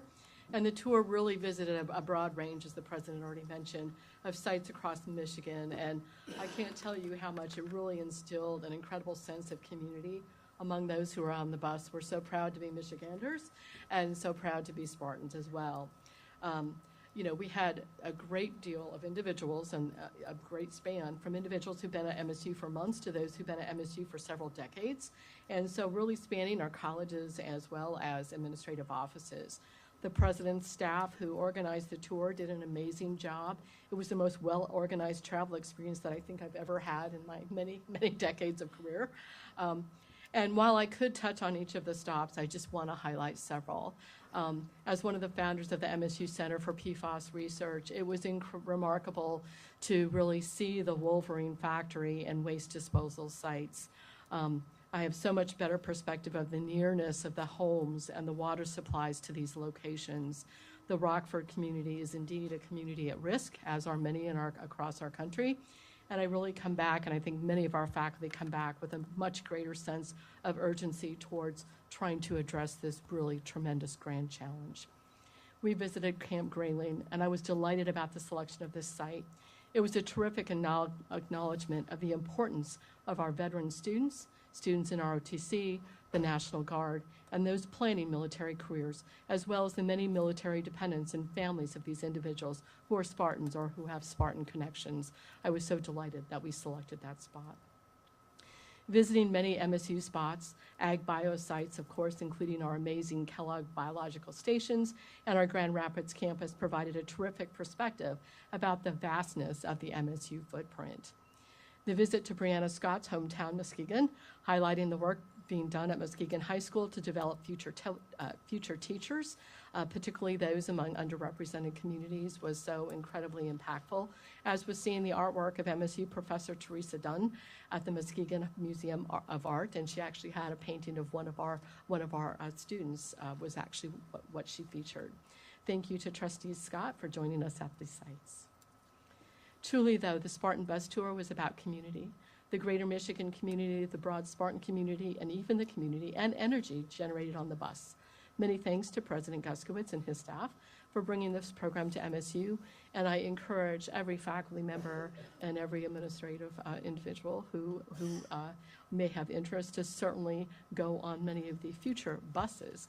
It really is an impactful time. Yesterday, the faculty representatives had a very productive discussion with the Board of Trustees where we touched on a number of topics. Among the topics, we discussed our plans to form a task force to consider available and needed opportunities to support the research and creative activities for faculty, particularly for those in areas for which large federal grants and other external supports are typically not available. Certainly, there are some mechanisms of support, but we recognize that there is a need for even more. We recognize the tremendous opportunities we have to grow our programs in stature and enable our terrific faculty to be even more competitive for national and international recognitions, which in turn bring greater recognition to our programs and enables an even greater valuation of our university and our university programs, impacting our students as well. We will continue to follow up on this topic. Faculty Senate, as Connor Lee already mentioned, we had a town hall candidate forum for Board of Trustees candidates in partnership with ASMSU. We thank MSU for their leadership in this, ASMSU and their leadership for this, and especially want to thank Faculty Senate at Large member Justin St. Charles for partnering in this with Connor Lee, president of ASMSU, and his team. This forum is available, as Connor already mentioned, online, and all are encouraged to view this forum before casting your votes this fall. Indeed, it is a very incredibly informative video. We are furthering our work considering the work that faculty do during non-pay periods. Of course, there's always some to be expected, but indeed, some faculty have a very large amount of work that is unpaid. This work is far-reaching from supervisory roles during non-pay periods, service on search committees, for example, and leading often very large projects of passion, such as leading large high school research programs that have now become very important aspects of MSU outreach and engagement. We will be providing updates and at some point into the future, recommendations in terms of some of these issues. Though somewhat preliminary, we are also considering routes to provide greater support to faculty when they undergo unanticipated situations, and I'll just leave it at that, and plan to form another task force to consider these issues broadly, comparing with resources available at other institutions as well. In conclusions, we thank the Board of Trustees for the opportunity for discussion, and again, thank you all for your time today. Thank you. That concludes the liaison reports. And if I might, I just want to say thank you. The input that we received yesterday was really important, and we've already begun working on some of the initiatives we've talked about. But I really value this partnership with the liaisons, and I know I speak for the board as well, that we are, this partnership's about one team working together. So you know how to reach me, and I really value the input. So with that, we'll turn to Chair Kelly for the chair's report. Thank you. Just a couple of quick things. Since we last met, the board had the opportunity to participate in the investiture ceremony of our new president. I think it goes without saying that the entire board is thrilled to continue to work with Kevin and his leadership team to further MSU's mission. So congratulations on that. It was a very nice ceremony. As the president previously mentioned, Tom Izzo had his number 10 Wildcats jersey officially retired by Northern Michigan. Tom was the starter there in 1974 to 1976, and he was the team captain in 1976-1977, which we learned today was 10 years before Trustee T-Bay was born. He was also inducted into the Northern Michigan Hall of Fame in 1990. Finally, I want to congratulate the 18 MSU graduates who received the Board of Trustees Award for Academic Excellence for having received a 4.0 grade point average this past summer. These students are amongst the best and brightest at MSU, and on behalf of the board, we want to wish them their continued success. Thank you.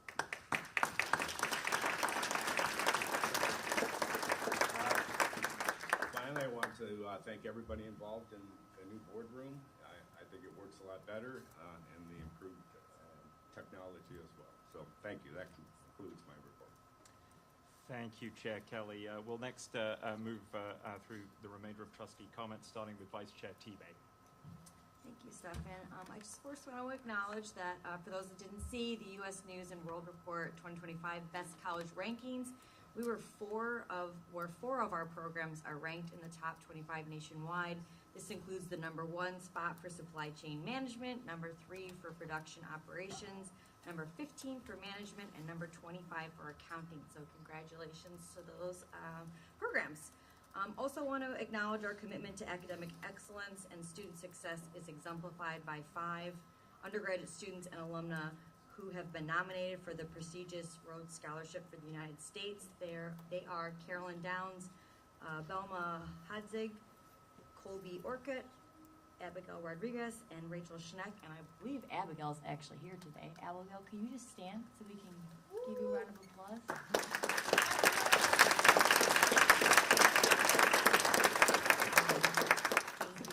We're also proud to recognize one as a semifinalist for the Rhodes Scholarship for India, that is Fiona Catino, and another who has reached the finalist stage for Malaysia, that's Nur Amin Benti Halim. Their accomplishments are a testament to the extraordinary talent and ambition that flourish at MSU.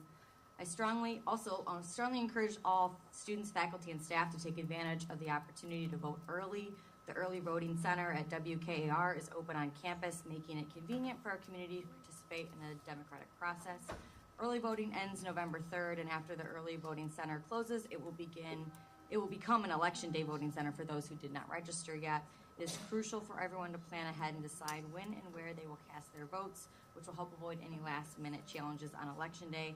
I know Trustee Byron will share more about how MSU Votes has supported our campus's community engagement. And lastly, I'm excited to speak at this afternoon's groundbreaking of the new Plant Environmental Sciences building. Our university is doing so much good work to build spaces that will catalyze innovation, and I look forward to seeing how this new building will bolster our legacy as a global leader in plant environmental sciences. Thank you. Thank you, Vice Chair T-Bay. Trustee Byron. Thank you. For faculty honorifics, I'd like to acknowledge the outstanding achievements of our faculty. Congratulations to Dr. Vachi Swatal, who has been named as a fellow to the American Physical Society, a prestigious honor in the field. Also, a special mention to Dr. Leps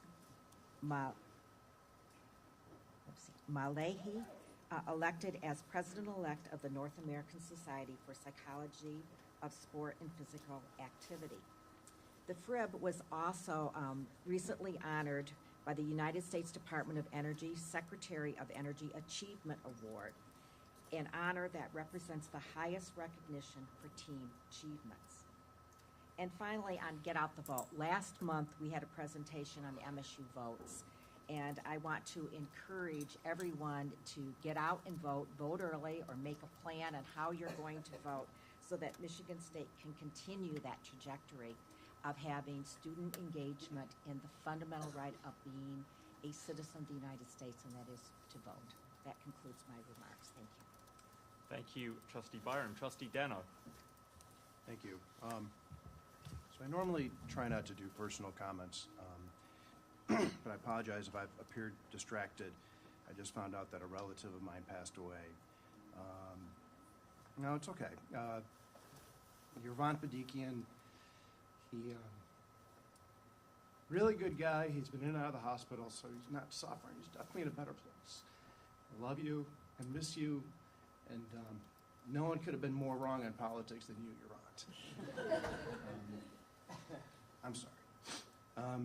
For my trustee comments, I would just like to thank President Guskowitz for his leadership. It's really been a breath of fresh air. I'd like to thank everyone who worked on making this room beautiful. Our building trades, our unionized building trades, the people who swept up, took out the trash, just as important, all of you make this a great university. And finally, I'd like to thank everyone in law enforcement, our first responders, for making our community safer and better. Thank you, Trustee Dano. Trustee Pierce. Okay, I don't have prepared comments, but I do want to mention a few things. Obviously, this boardroom is amazing, as Trustee Dennis said. Thank you to everyone that worked on it. We had the opportunity yesterday as a board to go and tour the Multicultural Center, which is nearly complete, and I'm very excited for all of you that are going to have the opportunity to use it at your leisure. Also, I really want to thank the faculty and the student liaisons, because they do come to our work session. We really hear you, and we listen to what your needs are, and we want to be partners with you in what your needs are. So thank you for really giving us the time and giving us the feedback in a constructive way. Really appreciate that. And the presentations today on HPV and on the state of the Spartan Health, incredible information that I think all of us learned from. And so those are really important. And the last presentation on the state of mental health and Trustee Scott's personal story about her nephew is meaningful to all of us. So thank you for sharing that. And finally, I hope all of you can join us at the game tomorrow when we kick U of M's butt. Go green! Thank you, Trustee Pierce. Trustee Scott. Thank you. So they sat me next to Dan Kelly, and Dan Kelly thinks I talk too much. And he did threaten that he's going to kick me underneath this table if I go too long. So I'm going to try to be short today, Dan, and follow your guide. So I would like to first acknowledge all of those that attended the Spartan bus tour. If you all, those of you that are here, could please stand just to be acknowledged. You sacrificed your time for 2 days to cross the West Michigan area. Don't be shy if you're here. Just want to acknowledge all of you and thank you. Thank you. And thank President Guskowitz for bringing this idea. I know it was one of those that we as trustees really thought was an exciting venture. And I am so elated that on the first tour, we got to come to my hometown. I had the opportunity to meet some amazing faculty and administrative staff. You all make me proud. I thank you for the great ambassadors that you are for this wonderful university. I especially was thrilled when our tour came to Muskegon, and I actually got to host a reception in a jewel in Muskegon, which is the Museum of Art. It was wonderful. We got to see some artwork by one of our, I don't even think Ebony is here, but one of our staff here at the university, her father was also featured in the museum, which was really awesome to see his work. I couldn't afford it, but it was great to look at. And it was inspiring to hear about the great partnerships that MSU has with Muskegon High School. We saw educators from MSU's long-running #1 ranked elementary and secondary education programs in action, and that was quite amazing. These dedicated individuals and professionals are applying their training to support the next generation of Michigan students, demonstrating the profound connection between our university and our local schools. I'd also like to extend my congratulations to Michael St. Ambrogio, who recently was appointed as the Dean of the College of Law.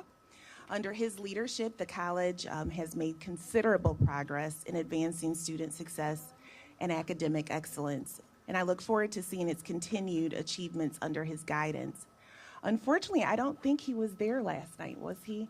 So I did not get the opportunity to shake his hand and meet him personally, but I did want to acknowledge that we had, for the first time at least since I've been a trustee, a remarkable reception of all of our new deans here at the university, and our deans that are more seasoned, we would call them, in addition to new faculty. I believe that we are in wonderful hands, and I appreciate the leadership of Thomas Yaitzko and the appointments and President Guskowitz. I am super excited to do some upcoming tours with some of the colleges I have yet to tour. So I wanted to thank each of the deans that participated in that last night. It was awesome.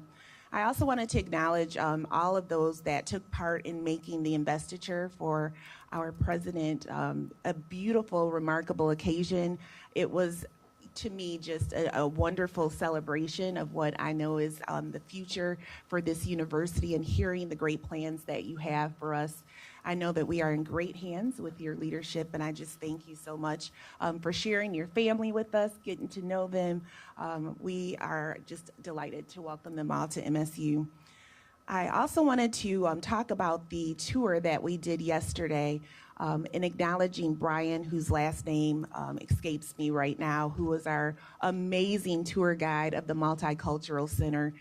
Yesterday, it was, to me, just a very emotional time. I know at one point I grabbed Trustee T-Bay and gave her this long hug that might have been too long, because when we ran on two things. One was we wanted to bring to fruition the Multicultural Center, which was something that many minority students had really petitioned for before I was even a student here at Michigan State University. And so it was something very important to me as a trustee to make this a reality during my term. And I just appreciate Trustee T-Bay and also Trustee Joel Ferguson, who also were really big proponents of this. We went to the University of Michigan, took a tour of that Multicultural Center in amazement at what they had done. But I gotta tell you, what we have done makes them look a little shabby. We got bragging rights on a Multicultural Center. That's all I can say. I thank Vinnie Gore, Dan Bowman, and all of those that were engaged, even past President Sam Stanley, for the vision that they brought, and all of those that took part in making certain that we listened to what our students said that they needed in this center. It really does celebrate diversity and inclusion. It is going to be a safe space, and I can only envision what we're going to see once it's opened in December. I did give a hint to the president that maybe we could have some kind of December celebration there for the grand opening, to just acknowledge it and celebrate it as we go into the new year. So thank you to everyone involved in that. Wanted to just give a shout out to Mark D'Antonio, who was, what do you call it? He was inducted, thank you, into the Hall of Fame. And then a congratulations to Tom Izzo for having his jersey retired at Northern Michigan. And lastly, I just wanted to ask all of us to really think hard and long about those that are going to fill the positions that we are going to be losing with Dan Kelly and Diane Byram, who are two amazing trustees that I feel blessed to have served with. Elections have consequences. That's all I can say. So let's be smart about who we elect into these positions. Get out and vote. It is so very important. And I'm going to end in the words of Joel Ferguson, that our better days remain ahead of us. I'm so excited. Thank you. Thank you, Trustee Scott. Trustee Vassar.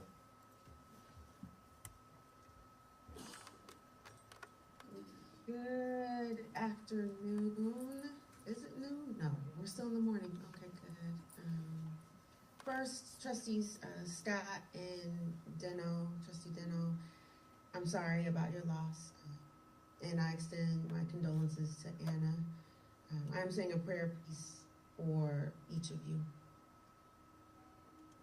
I'm grateful to join via Zoom today, though I missed out on the fabulousness of the brand new boardroom. It looks great in the background. A huge thank you to Jeremy and Jackie for all of your accommodations and that you're able to reach board members wherever they are and make sure that they're engaged. I appreciate your work. Thank you, President Guskowitz. The investiture, people have already said it was awesome. I'm really, really happy about that bus tour that you've been talking about since before you got here and the success for that. And I thank you for taking time to spend some moments with MSUBA last weekend. Your presence demonstrated a commitment to a consistently faithful group of alum and our current Black students who will potentially join them. Your kicks were a big hit at the sneaker ball. People raved about this, and you lit up the awards brunch. And congratulations to Soror, Dr. Shani, and Kim, who are distinguished and honored alum. I just thank you, President Guskowitz, for your continued pursuit of excellence for Black Spartans. We have a long, long, long way to go, and I look forward to making significant progress with you and your team for improved outcomes for Black students. They are the tide that lifts all boats. When we get it right for them, everyone wins. A small Spartan student population has been experiencing gradual, incremental, yet insufficient success. I'm relieved to hear about the President's plan for our MSU students, and especially happy to hear about the launch of the new Native American Tuition Advantage program at the investiture. This program is an expansion of the existing Spartan Tuition Advantage and is a big step toward making college more accessible for. With this new initiative, students from any state in the United States or from Canada who meet the tribal affiliation requirements will qualify for in-state tuition. It's a big deal. And we do need to make sure that we're servicing that critical population in the citizens of our state in that way. Beyond that, they'll also be eligible for extra support through the Spartan Tuition Advantage. This program is not just about financial support. It's a commitment to equity and inclusion, and most importantly, justice. Though this year's class reflects dedication to diversity, which is a big deal in the day and age that we're in, with students of color representing 27.8% of the incoming cohort, enriching the Spartan experience with diverse perspectives is not enough. When Spartans arrive on campus with diverse backgrounds, bringing different experiences, ways of knowing, and varying needs, they must feel that MSU is a place of safety, belonging, acceptance, and protection. Bringing students from across the state, the nation, and the world is our honor. It's also an honor that comes with great responsibility. Investment in support, academic, mental, emotional, representative faculty and staff, and substantial education for every person on campus around RBSM, intolerance, and racial violence are necessary. MSU is the state's university. With this diverse class, we have an opportunity to rise to the call to be a beacon of bright green light of hope, goodwill, equity, inclusion, and most importantly, justice for all other universities to emulate. As a land-grant institution, we're accountable. As the best in the state, we're equipped. I look forward to future reports of transformative change to all of higher ed, patterned and pioneered here at MSU. Go Green. Thank you, Trustee Vassar. President Guskowitz, we'll now move on to public comment if we can. So, slightly altered boardroom, slightly altered visual timer for your enjoyment this morning, but same rules apply. So each individual who has signed up to speak will have 3 minutes to address the board. Your time will end when the buzzer sounds. Again, given the extensive list of public speakers today, we really do ask that you not exceed your allotted time. Note that persons scheduled to speak may not cede all or part of their time to other individuals or read statements on their behalf. We will now hear from Missy Chola, followed by Victor Rodriguez Pereira. Missy, are you with us? Good morning, Missy.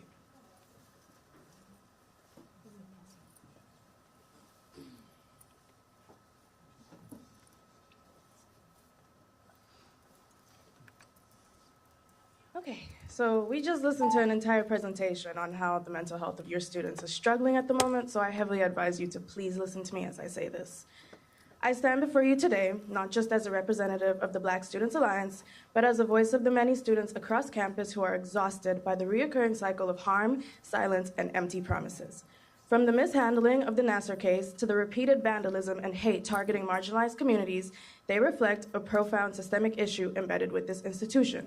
Time after time, students have come forward expressing their fears and concerns and showing up to these meetings only to receive vague, incomplete responses and a lack of meaningful action.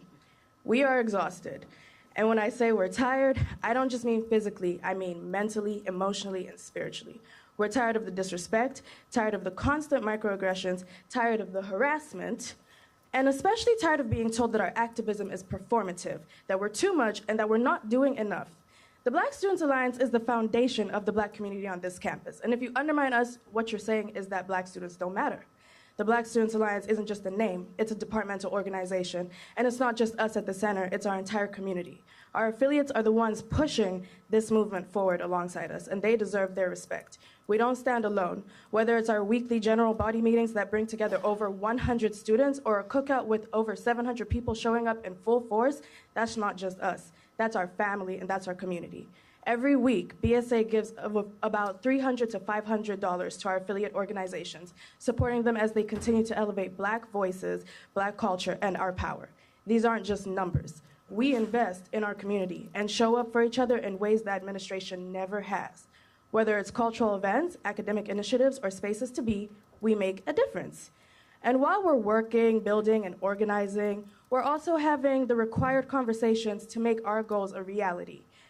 We're fighting for the return of Black mentoring programs, pushing to bring back the caucuses, and advocating for increased funding for our community. We're doing the work you all neglected for far too long, all while balancing classes, jobs, and life.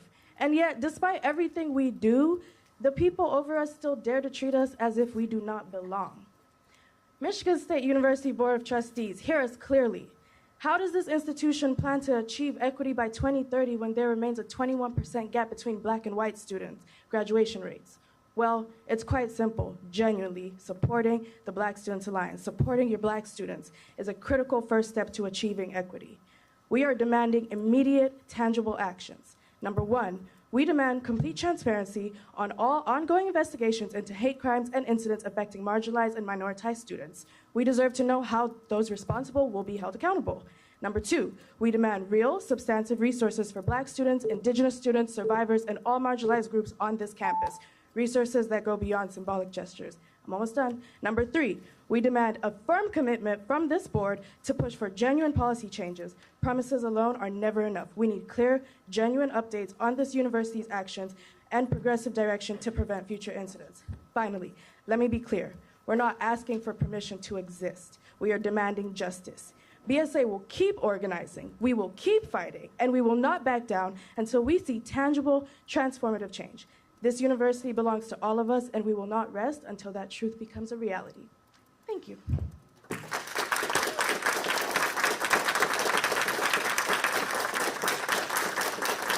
you, Missy. Our next speaker is Victor Rodriguez Pereira, followed by Mary Donaldson. Victor, good morning. Morning, everyone. Good morning, everyone. Morning. Thank you. Good morning, members of the board. My name is Victor, and I am the president of the Union of Non-Tenure Track Faculty at MSU. I want to thank you for the opportunity to express our support for the MSU Extension faculty's right to union recognition. The last time I addressed this body was on June 28th of this year, when I thanked you for your 2021 resolution urging for neutrality in all union organizing efforts on campus. So today, I wanted to give everyone a report of the progress that we've made in the last few months. Number one, nothing. That pretty much sums it up, really. Our negotiations with MSU administrators have not moved much, progressing only so slightly every couple of months, because as we all know, MSU administrators are oddly inventive, finding new ways to delay the inevitable. And I say the inevitable because at this point, as you will hear today, extension faculty are growing impatient, like the rest of us at UNTF, like our colleagues in the tenure system and other unions on campus that are facing the same union-busting obstacles by MSU administrators. And let's not pretend. This is precisely what MSU wants. They're counting that we get tired, that we drop it, and that extension faculty goes back to the hundreds of communities they serve across our state, where they help keep alive the land-grant mission upon which this university is founded, only to get the short end of the stick. Stagnant salaries, inconsistent working conditions, no job security, and problems that arise in the absence of collective representation. So where do we go from here? Because we've tried everything. We've followed all labor laws to the letter.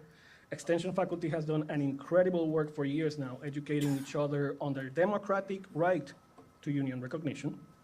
The American Federation of Teachers has helped us to negotiate in good faith with administrators that can't give us the time of the day. What else? UNTF has addressed all offices on campus that we could talk to. We've asked for your support, that of the Office of the Provost, HR. Am I missing someone? What else? Right, MSU administrators pushed us to an unnecessary arbitration process that we didn't want to go through, which MSU predictably lost. So what's next? I don't know.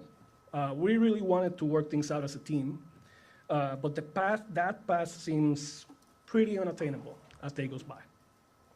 But I do know two things, and this is not so much for you, but for those anti-union administrators, deans, and chairs that I'm sure are listening right now. Number one, we will try to continue negotiating in good faith because MSU Extension faculty deserves the dignity of a collective voice on campus. They are the face of this university in all communities from Jackson to Marquette and everywhere in between. Second, our patient has a limit, and that limit is today. We've already laid all cards on the table. It's your move now, but we're not playing. Thank you.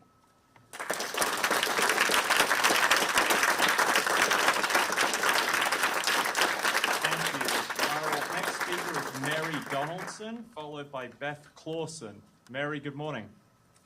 Good morning. Thank you so much for allowing me to speak.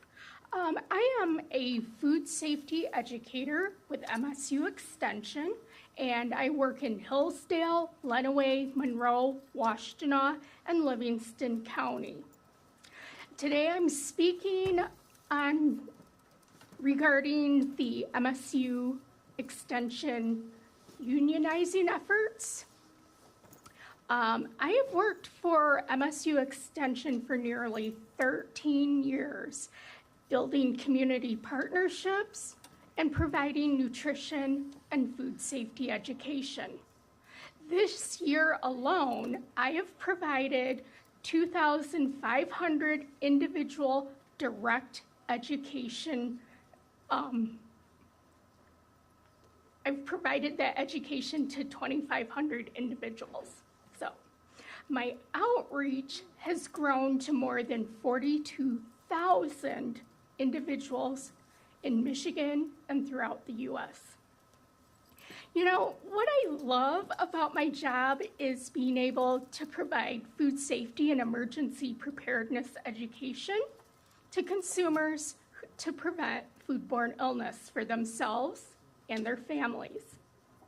I'm also proud to support public health by certifying food handlers who work in restaurants, food pantries, university dining halls, and also food entrepreneurs.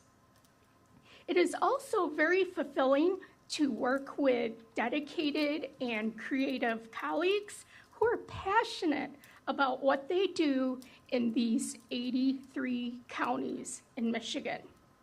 Yet, I have seen many of these colleagues leave MSU Extension due to inconsistent cost of living adjustments and merit raises. Also, they have left because of ambiguous expectations and criteria for annual. The largest class of employees are SNAP nutrition instructors, and SNAP is the federal food program formerly known as food stamps. These employees teach nutrition in community settings to individuals with an income lower than 185% of the national poverty level. The salaries for the employees, these nutrition employees, are lower than the 185% poverty rate for a family of two. So I'm asking our president and board of trustees to please instruct the Office of Employee Relations to follow through on the board of trustees neutrality resolution and recognize our union. Thank you.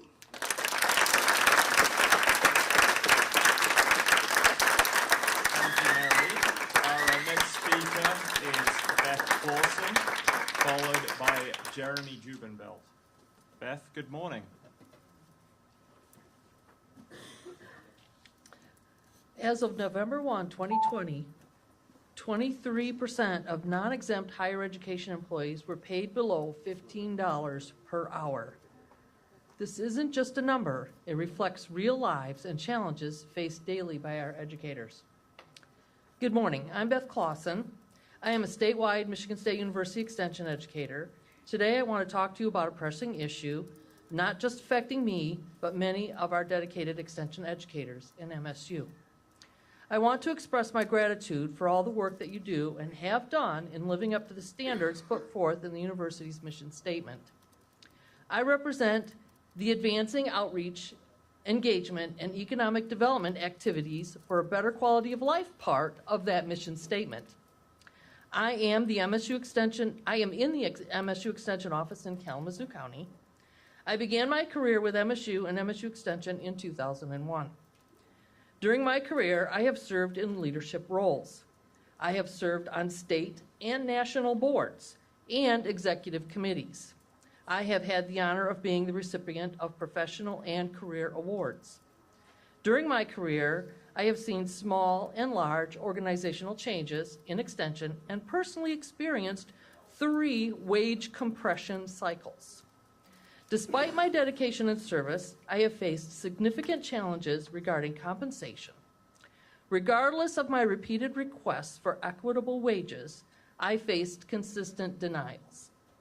I cited a $4,000 counterpart new hire salary disparity. Being grossly underpaid is clear. The message, it wasn't in the budget. Consistent equitable wages do not exist in MSU Extension. A recent 4-H educator in my office has left his position purely because he did not earn enough to afford to live independently. This is happening to me. This is happening to others. It is a wage disparity that impacts job satisfaction, becomes a reflection to the community. It is no surprise that when union talks came around, suddenly wage increases and compensations and raises occurred. I did receive a substantial wage increase. Astonishingly, the next year, I still qualified for the full 100% compression raise. Bargaining power through union contract would have corrected this injustice long before. And this is why I'm here. I am here today to raise your awareness about the slow implementation of the union for non-tenured faculty for Extension educators. To date, we see no movement in HR to put this agreement in place. I formally request an investigation into why there appears to be an invisible barrier to this enactment. Investing in MSU Extension educators is not just an obligation. It is essential for the growth and vitality of the communities we serve. I urge you to please prioritize our well-being and support the timely implementation of our union. And thank you for your attention to this critical matter.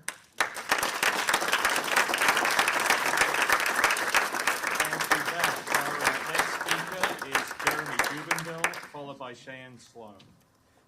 Good Jeremy, morning. Thank you very much. My name is Jeremy. I am a floriculture agent with Michigan State University Extension. In my job, I work primarily with commercial flower growers over 7 counties in Southwest Michigan.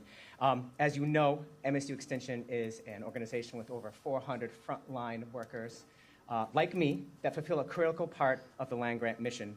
And while there is a whole lot to love about Extension, it's not perfect. We have expressed our concerns to our managers for years, and we still have not seen the change that we need to see. So I ask you, what happens in an organization that is unwilling to change, that is unwilling to adapt to the needs of its workers? As leaders in your own communities, you know what happens. You lose people, and not just any people, people that are among the best and the brightest, colleagues we care about, friends, kind, hardworking, mission-oriented people who would have stayed if the organization would have just listened. The people you see here care so much about MSU Extension that they are willing to stay and do the hard work to make that change happen, to make Extension and Michigan State University better for everyone. We believe that a union is the best way to facilitate those changes. In the resolution, you recognize the fundamental right of MSU employees to form unions and ensure the cooperation of the university in recognition of collective bargaining units. Human Resources has been anything but cooperative. In fact, they've taken every opportunity to delay the process, ignoring our correspondence, wasting our time and the university's money on spurious arbitration. When we asked for a card check, it took 6 months to get an employee list. 6 months for a list. Does that sound like cooperation to you? Now, despite all that, we have played along with our games, as Victor said. We have been doing this as an act of good faith and to demonstrate that we are very interested in a solutions-oriented approach. Human Resources has taken those gestures and they have thrown it back in our face. Delay tactics are union-busting tactics. We are exercising our fundamental right as MSU employees to form unions and bargain collectively. By using union-busting tactics, Human Resources is actively trying to deny us of that right. What they are doing is in direct conflict of your resolution in both spirit and in action, and it is intentional. Please instruct the Office of Employee Relations to follow through on your neutrality resolution and recognize our union. Thank you for your time.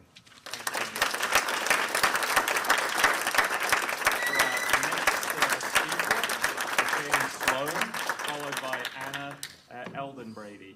Cheyenne, good morning. Good morning. So, hi everyone, my name is Cheyenne Sloan, and I work for Michigan State Extension as the blueberry and small fruit educator for Southwest Michigan. In case you didn't know what a small fruit is, it's anything that doesn't grow on a tree. To be honest, this is my dream job.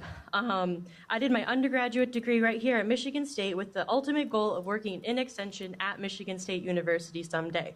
In fact, if you look me up on the MSU website, one of the first articles I was featured in reads, Cheyenne studies horticulture so as to have a career as an Extension educator.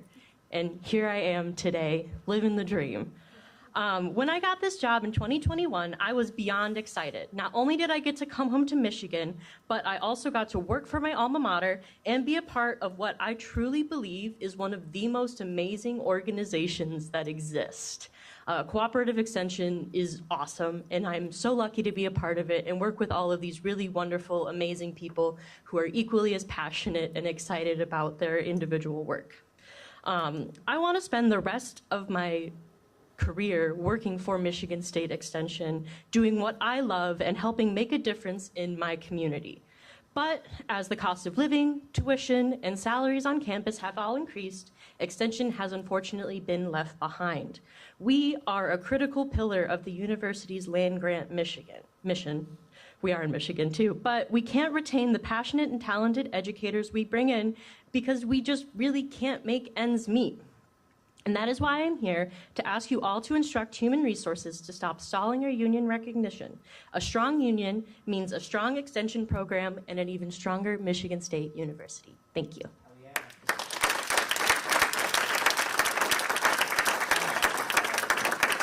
Thank you, Cheyenne, I should say. Anna, you are our next speaker, followed by Bosland Judd. Good morning, Anna. Hello. My name is Anna L. Eldon Brady. My honorific is Mix, and I'm a former employee of MSU Extension from the proud union-strong city of Muskegon. I am here today to advocate for my former colleagues, my friends, in solidarity. We started this process to borrow a motto from 4-H to make the best better. Extension staff are incredible people. They are engaged in cutting-edge research and outreach. Their innovative programs leading the nation to more inclusive access to information that elevates families and communities. As 4-H staff, I saw my fellow workers create clubs that brought in youth who would have otherwise, I apologize, I'm not feeling well right now. I need to sit down, staff, I'm sorry. I feel busy. Boy. I cannot continue at this one, I don't think. Thank you. I'll try to carry on without passing out. As 4-H staff, I saw my fellow workers create clubs that brought in youth who would have otherwise never thought that 4-H was a place for them, and saw this innovation inspire other states to replicate these programs. I've seen firsthand the leadership of my colleagues across institutes, recognized nationally for their creativity and drive. And I am proud to have worked alongside them, both for my recent 5-year stretch and for the 3 years that started it all, from 2010 to 2012, when I worked on the team that published the nationally recognized Ready to Go volunteer training curriculum. These colleagues became friends and made me feel personally and professionally seen, even when my lived experience was their learning curve. I collaborated with colleagues who had far more formal education, who trusted that I could keep up. Cooperative extension is something special. And that's why we decided to unionize. With all this creativity, resourcefulness, and a deep dedication to truly being open to all, we still were seeing systemic gaps that could not be solved by our own sheer grit. Unionizing is the first step in building solutions we can all thrive with, from management on down. I believe that the security that a union contract brings will create an environment where we don't see the high turnover across institutes that can undermine the long-term community partnerships that cooperative extension depends on to thrive. Whether in agricultural outreach, land use initiatives, community food systems development, local and tribal government partnerships, health and nutrition education programs, family and early childhood education outreach, 4-H clubs, and so many other things I haven't highlighted, we need extension staff to feel like they have a career here. I believe a union can help us achieve that end. I also believe that an injury to one is an injury to all. If our lowest paid extension colleagues aren't thriving, we all have work to do, and that can happen at the bargaining table. I believe in MSU Extension and these unionizing efforts so much that I came back here today despite not being staff any longer. I urge the Board of Trustees to stand by their neutrality agreement and to remove the barriers that have arisen in the path of this collective effort. Please instruct the Office of Employee Relations to follow through on this commitment to neutrality and recognize this union. Thank you, and thank you for this accommodation.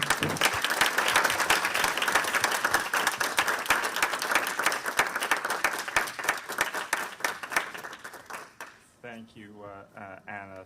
Our next speaker is Bosland Judd, followed by Kerry Grishaber. Bosland, are you with us? Good morning. Good morning. My name is Barsland Judd. I'm a consumer horticulture educator with MSU Extension. I'm housed in the Flint office. If you don't know what my job title means, it means I'm a huge plant nerd and I like to work with the general public. So that's consumer horticulture in a nutshell.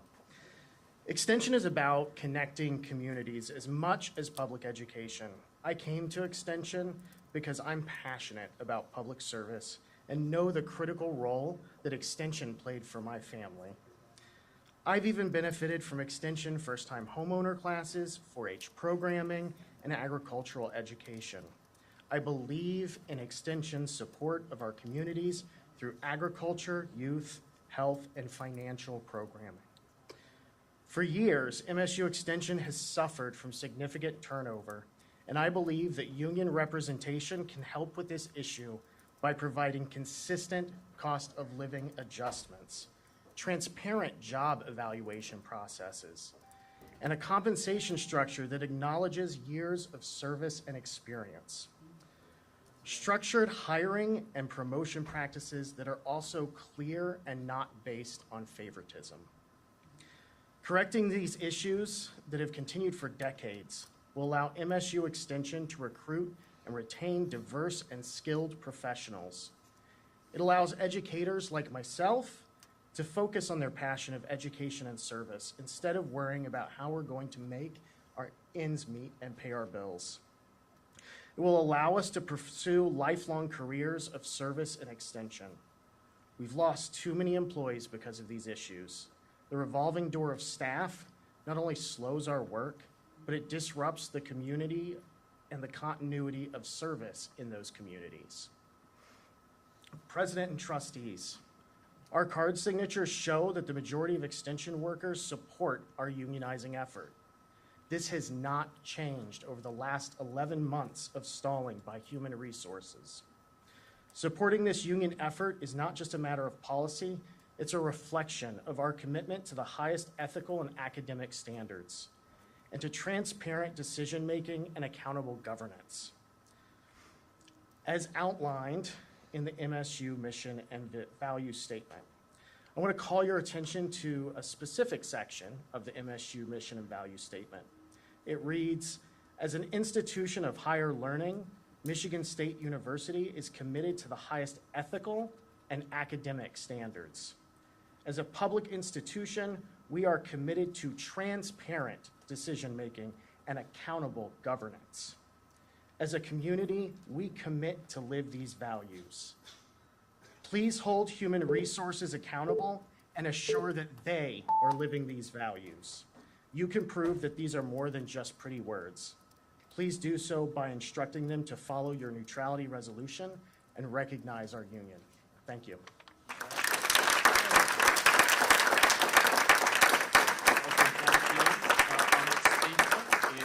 Carrie Grishaber, followed by Liz Duran. Carrie, are you with us?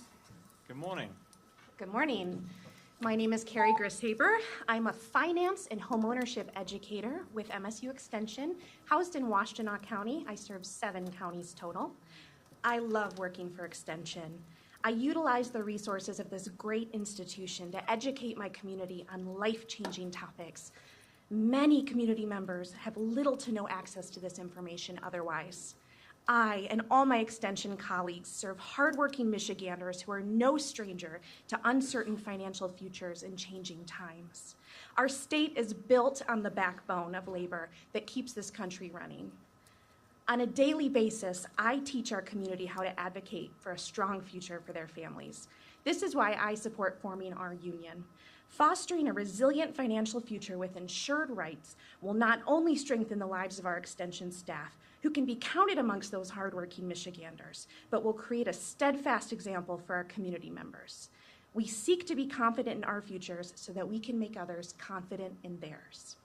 As with all community-based workers, our impact is most purposeful and significant to the people we serve when we are able to dig deep and remain in our roles for extended periods, building trust and relationships over time. The guaranteed protections of our union will make this possible for many of us.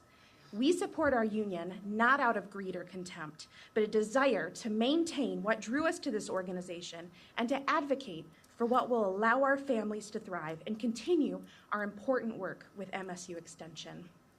President and trustees, please do your part in supporting our vital, invaluable work of creating a stronger Michigan and instruct the Office of Employee Relations to follow through on your quality resolution and recognize our union.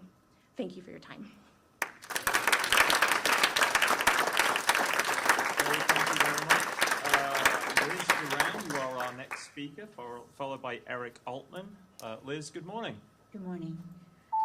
I, like my fellow colleagues, am a MSU Extension employee. I have been for the last 12 and a half years a 4-H program coordinator in Warren. Warren is the third largest city in the state. I bring 4-H educational opportunities to students who probably never would have had that. My job was not supposed to be a lifelong career like many of my predecessors here.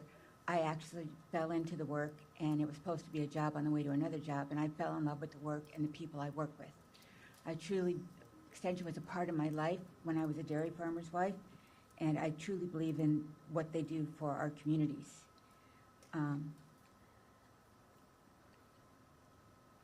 asking today that you, President and trustees, to please instruct the Office of Employee Relations to follow through on the Board of Trustees neutrality resolution and recognize our union. I have seen too many talented, passionate people have to make the painful decision to leave our organization. My first 3 years in the organization, I had 7 partners in my role and 4 supervisors. And the only reason they left was the lack of transparency, the low wages, and the favoritism. Thank you.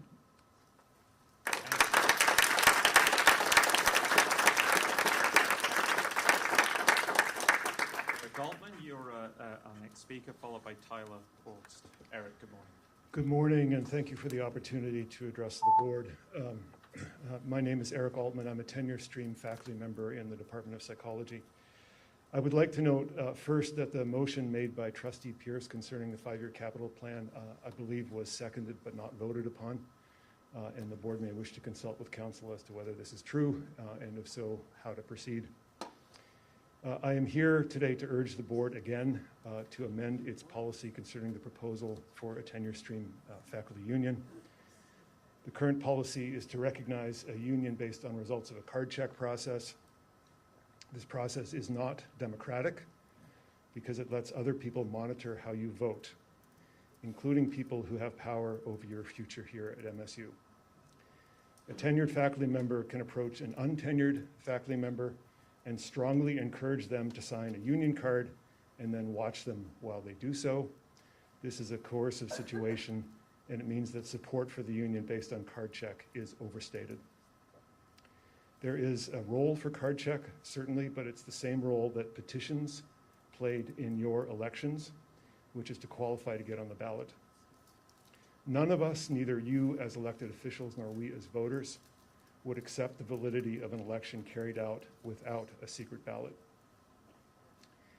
In fact, we are in the midst of an election right now in which people are working very hard to protect the right to vote. If you venture downtown East Lansing, you will see that there are concrete barriers around City Hall that are not there the rest of the year. Those are there to protect election workers and voters. The president and board members at this meeting have encouraged the campus to vote appropriately, in my view. And yet the board's policy for faculty is to replace a secret ballot with a public ballot so that others can monitor whether we vote according to their wishes. This is ironic, I believe, against the backdrop of the current election. It's also not fair to faculty, and it's not consistent with our values as a community or the mission of the university. The other key part of a democratic process is open discussion of the issues, which we can't have with the gag order the board has placed on management.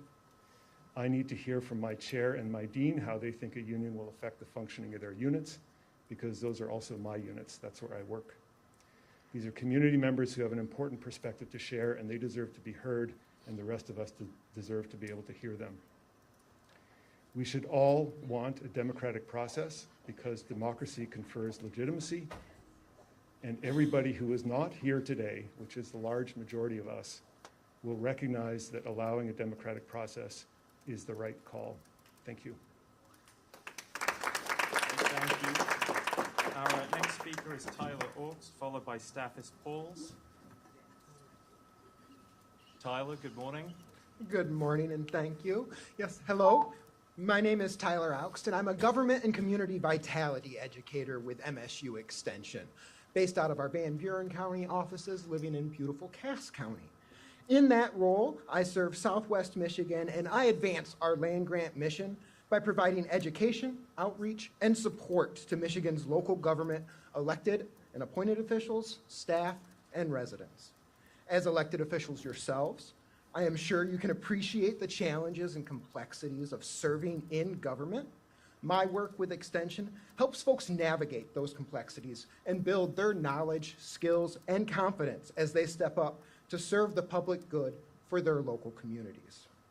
I'm taking the day off from that important work today, though, to talk to you about something else, helping my coworkers in MSU Extension form a labor union so we can all do our jobs better. I'm an elected official too. I serve on my local school board, and in that role, I have the great pleasure to work alongside two phenomenal unions that represent our dedicated staff. I've seen firsthand how collective bargaining can help both attract and retain talented staff by establishing regular and transparent salary increases, setting clear and fair processes around workplace issues, and securing multi-year contracts that remove the annual contract stress, allowing staff to focus on what really matters here, the work. Those same benefits could be realized by MSU Extension. An extension union will give the organization that I truly love working for another pull factor to bring in and keep amazing staff like those you are hearing from today. President and trustees, please instruct the Office of Employee Relations to follow through on your neutrality resolution and recognize our union. Thank you.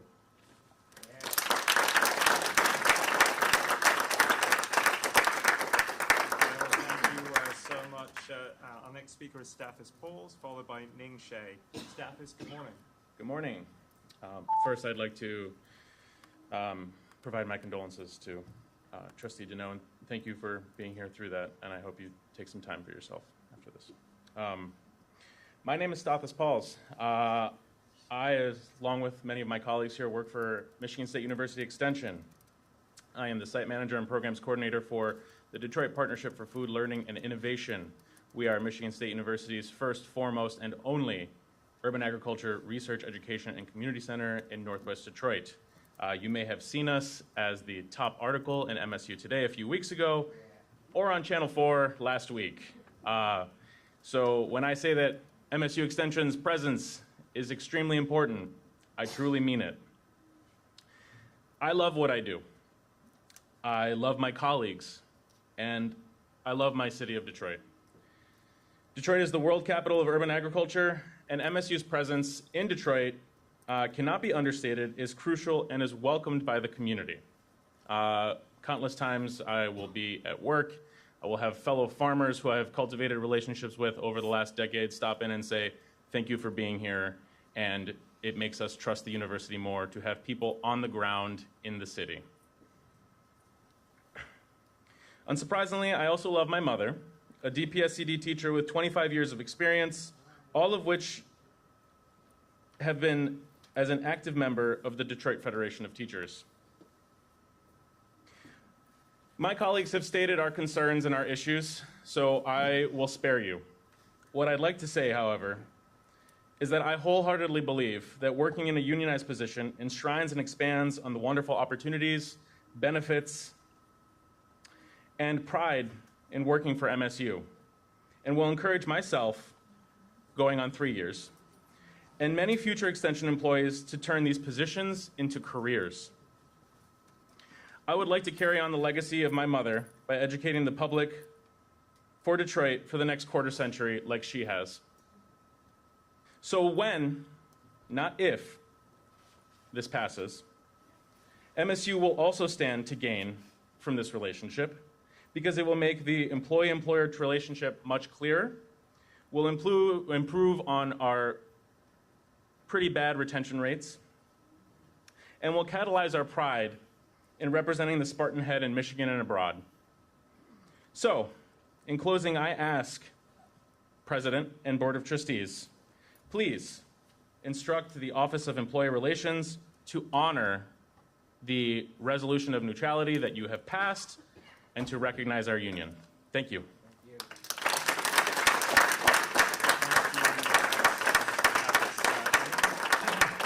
Ning Shea is our next speaker, followed by Mark Breedlove. Ning, good morning. Morning. My name is Ning Xie. I am associate professor in the Department of Sociology. I'm also a member of the Union of Tenure System Faculty.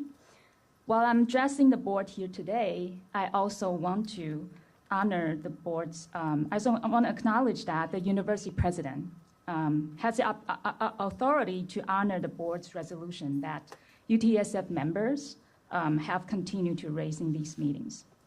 So President Guskowitz, I understand that your job is a very difficult one, but one immediate way to make it less difficult is to listen to your faculty, honor the Board of Trustees neutrality resolution, and recognize the MSU Extension Union as part of UNTF and my union, UTSF.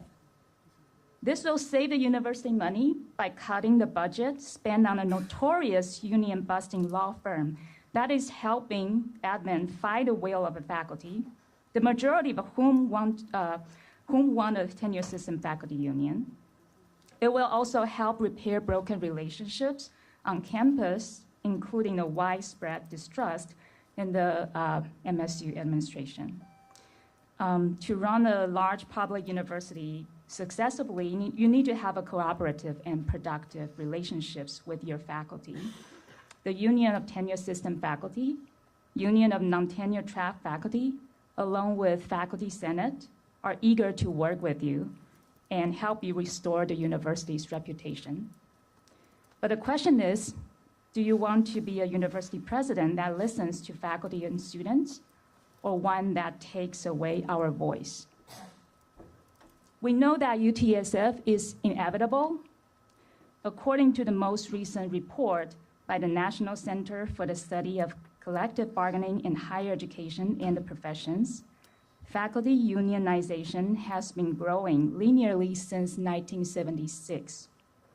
According to this long-term trend, unionization in higher education will become a norm in the future. As of January 2024, faculty union representation in Michigan is 46%, ranked number 10 across the states.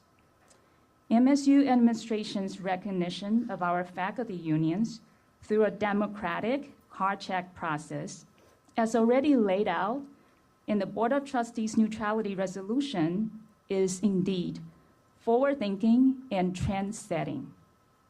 A protracted labor battle on campus will only do further damage to our institution's reputation. And don't you agree that recognizing and working with your faculty unions will be the best PR for MSU? Thank you.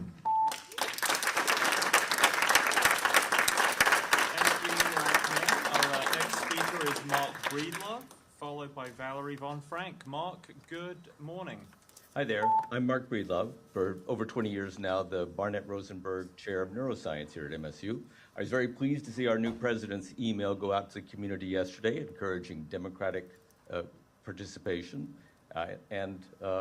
If I have to tell you, if the rest of the administration got the memo, they've decided to ignore it because they've been behaving in a very undemocratic fashion with regards to the Union of Tenure System Faculty. After all, it was the elected Board of Trustees that passed the resolution, the neutrality resolution, and well over half of our tenure stream faculty have signed cards declaring that they want union representation. You can't get more democratic than that. And in accordance with the laws of the state of Michigan and the neutrality resolution, what the administration should have done next was to provide to a third party the list of all the faculty so that our cards could be checked. The cards we turned in last December. Had the administration behaved in a democratic fashion, our union would be recognized already. Instead, as we've heard, they've decided to hire union-busting law firms to take up the same old tired playbook of MSU administration that brought us the Nassar and Tucker scandals. Deception, dishonesty, dissimulation, and adding to it a fourth, delay. So, among disinformation, we have the provost emailing our faculty saying that, oh, the two sides are so close, the two sides are so close. Well, that might be his opinion, but if they're so close, then why is it that the administration negotiation team routinely showed up late, like hungover frat boys? If we're so close, why is the MSU administration refusing several times to actually engage in arbitration? If you think we're so close, then arbitration should settle things. Well, it's patently obvious that the real strategy is delay. Now, that pattern began before our new president was here, and I can tell you that the 1,800 tenure system faculty are waiting to see, President Guskowitz, whether we're going to have a continuation of the same old pattern of deception, and I really think that this great public university deserves better. I hope that you will embrace transparency and honesty, and that you will instruct your staff, and they are your staff now, instruct them to start start participating in the legal card check process in good faith and recognize our union. Thank you.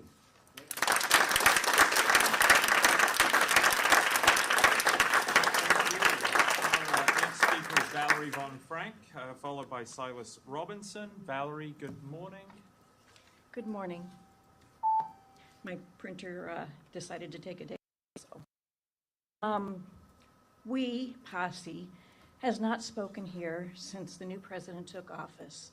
We are waiting to see if actions would follow words, which is all we've gotten for 6 years. Excuse me.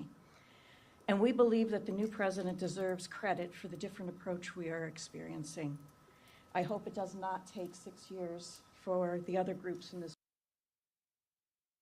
delay and the lack of transparency are institutionalized in ways that I hope the new president is beginning to address.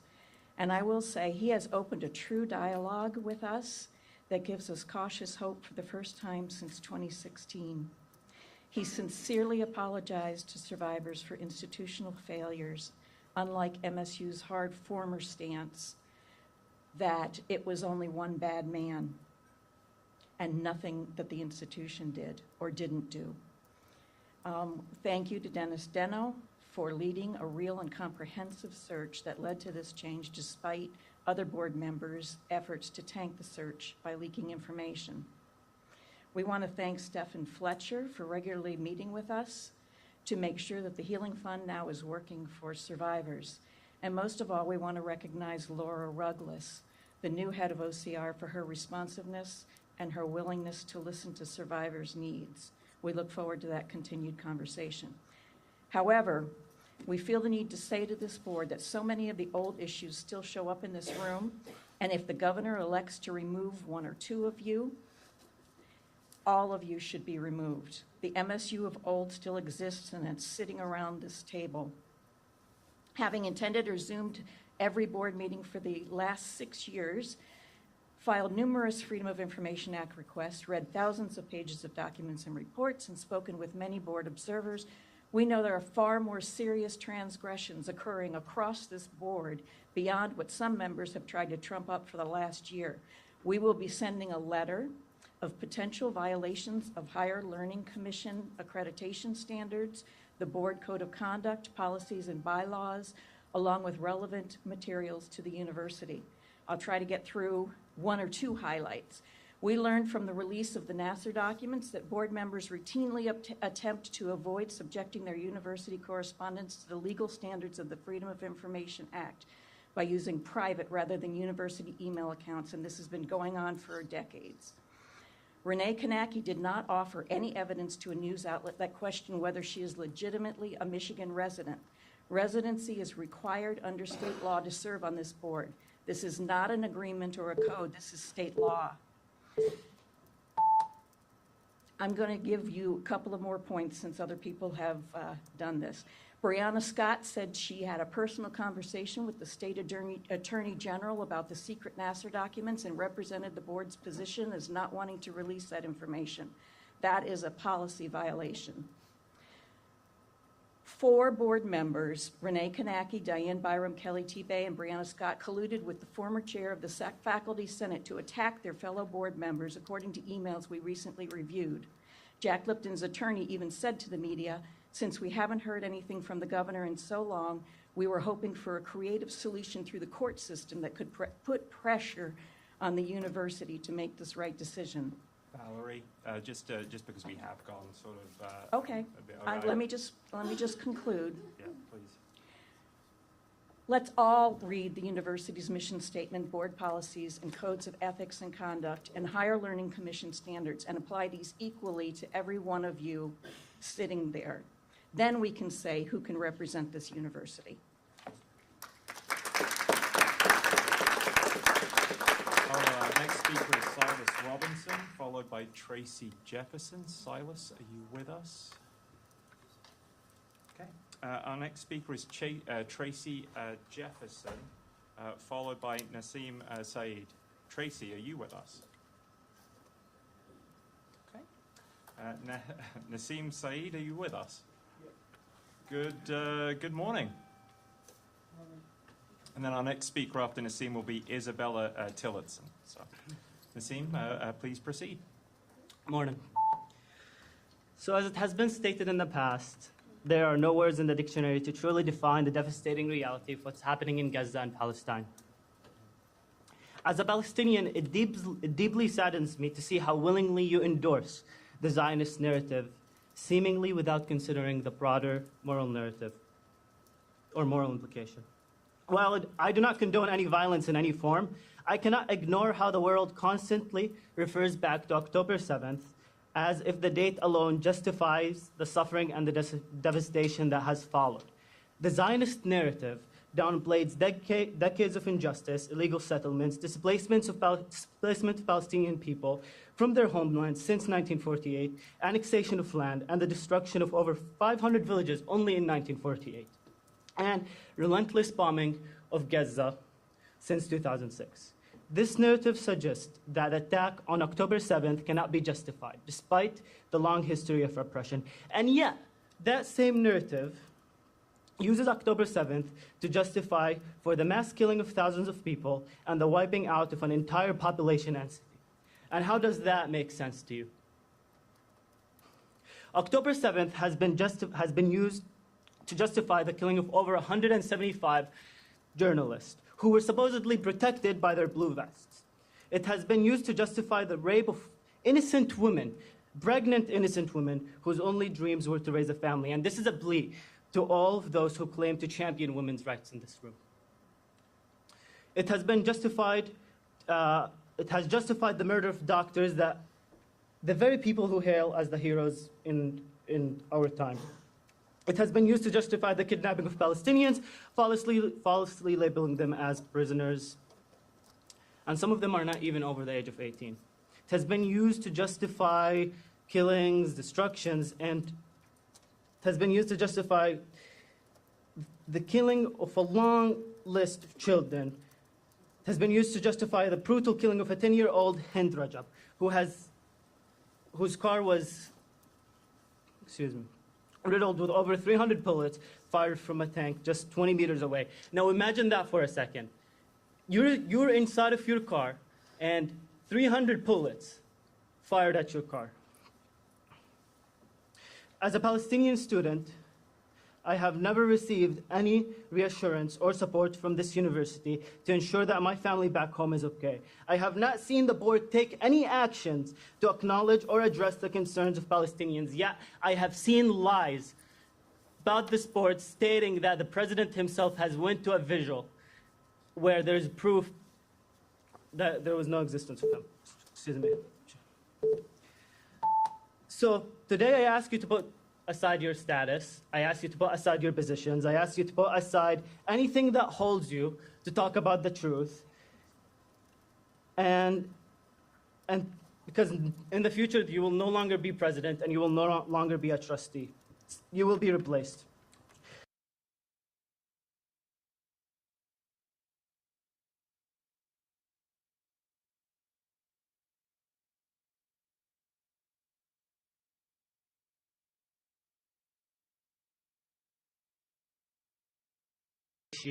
Please, because we are hurt, and it has been over a year. Thank you. Thank you. Our next speaker is Isabella Tillotson, followed by Owen Connolly. Isabella, are you with us? Isabella, good morning. Good morning. Oh, good afternoon. It is just noon. Yes, it's been going for a while. Ladies and gentlemen of the board, I have come here today to call on you to divest from the State of Israel bond, Boeing, Lockheed Martin, and Northrop Grumman, investments which total over $1.3 million. I am also calling on you to divest from all equities in firms like BlackRock and Fidelity, who invest in these same weapons manufacturers. As citizens of this country, you are bound by the Convention on the Prevention and Punishment of the Crime of Genocide. Article 2 of the Genocide Convention defines genocide as the intent to destroy in whole or in part a national, racial, ethnical, or religious group. Numerous scholars of international law consider Israel's aggression in Palestine to fit this definition. Article 3 of the Genocide Convention enumerates punishable acts, including complicity. Complicity in genocide involves intentional participation, but not necessarily an intention to do harm, only knowledge of foreseeable harmful effects. Your intentional investment in arms manufacturing, your knowledge of the purpose of those arms, and your refusal to divest from these funds makes you complicit in genocide. You are also bound by your roles as chairpeople of this board to make informed and socially conscious investments. As such, divestment from these funds is your responsibility to the people you serve. Simply put, your refusal to divest supports a state in violation of international law, and blood is on your hands. Article 4 of the Genocide Convention delineates that persons, including constitutionally responsible rulers, public officials, or private individuals, shall be punished for violations. While you can rest assured that you will never be tried for your crimes, I must express to you that until you divest, you sit before me as criminals in violation of the Genocide Convention. For over a year now, this board has ignored and dismissed students like me who beseech you to divest. Your continued investments and blatant refusal of our demands facilitates the oppression, murder, and genocide of the Palestinian people, including our own community members. Tariq Tabet, an MSU fellow, and 15 of his family members were murdered in the genocide you help fund. How do you reconcile that? We have heard your message clearly. Michigan State University will stand for injustice, hate, and genocide as long as it remains profitable to do so. I would like to remind you not only of your responsibilities to the people whom you serve and the institution you represent, but your human responsibility to the world in which we live. If you cannot be moved by the death of countless men, women, and children, at least understand that you are in violation of laws by which you are bound. Listen to me clearly and know that I mean what I say. We will not stop fighting you until you divest. No justice, no peace. Thank you.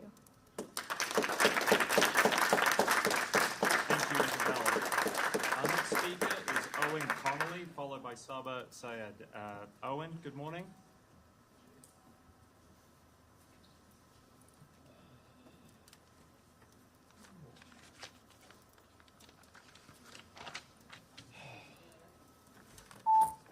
Ladies and gentlemen of the Michigan State University Board of Trustees, as representative of the student body gathered here today, I have come to say that we do not feel we are adequately represented by the board and its members. We have repeatedly called for a divestment over the past year, and in the face of a genocide, we believe this would be an obvious decision. Instead, we have been met with ignorance, outright lies, deception, and antipathy. You run away from us when we cause a little too much noise, and K-9 units are dispatched to our quietest and most solemn events. For this reason, my peers and I will be walking out. Let it be known that this is not a sign of a loss of hope, nor does it mean that we have given up. It is instead a demonstration of strength and passion amongst ourselves, the community we've built, and the student body at large. As we rise and walk out the door, let it represent the deep disappointment we feel towards the governing body of our university and how it refuses to find satisfying solutions to our issues. Let it show the current divide that exists between students and board as attacks on our people on and off campus continue without the proper response from the university. May it be symbolic of the lack of student input that is rampant on this campus. Let it show that the greatest issue amongst the students of MSU right now is the status of our investments and ties with the current genocide. And finally, let it show that we are one people, united, and we are not easily denied, disheartened, or defeated. We demand that this board and President Guskiewicz immediately rescind their previous statements from the April board meeting, declaring that under no circumstances will MSU divest. This is unacceptable, and it is time that MSU puts divestment back on the table and begins to negotiate with the student body. While we will not be here in this room, Where our pleas fall on deaf ears, we will be occupying the Hannah Administration Building. It is here that we will make our voices heard to the students, our peers, and the people that you have taken advantage of. We will be holding educationals for all those interested in our cause and our demands. We will spend our time celebrating who we are as Michigan State students, fighting for what we believe is right, while continuing to remember and honor the lives and memories of those we have lost. I extend the invite to any and all students, faculty, and members of the board to join us in this show of support.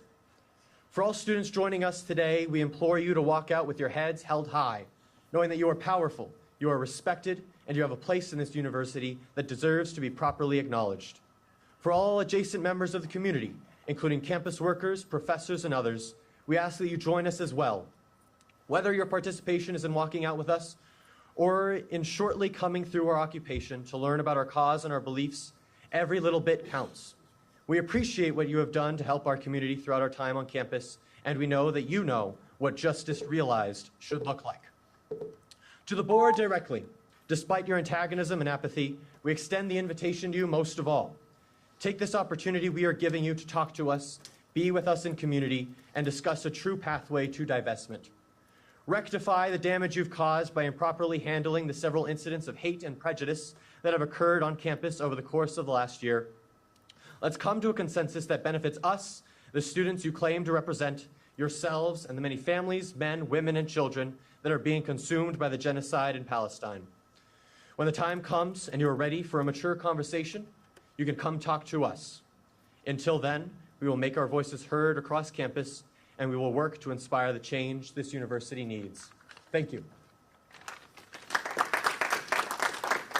Free, free Palestine! Free, free Palestine! Free, free Palestine! Free, free Palestine! Free, free, free Palestine! Free, free, free Palestine! Disclose! Divest! We will not stop, we will not rest! Disclose! Divest! We will not stop, we will not rest! Disclose! Divest! We will not stop, we will not rest! Disclose! Divest! Followed We by will Brenda not stop, Tracy. we will not Saba. rest! Disclose! Good morning. Good Divest! afternoon, We will not stop, we will not rest! Disclose! Divest! We will not stop, we will not rest! Disclose!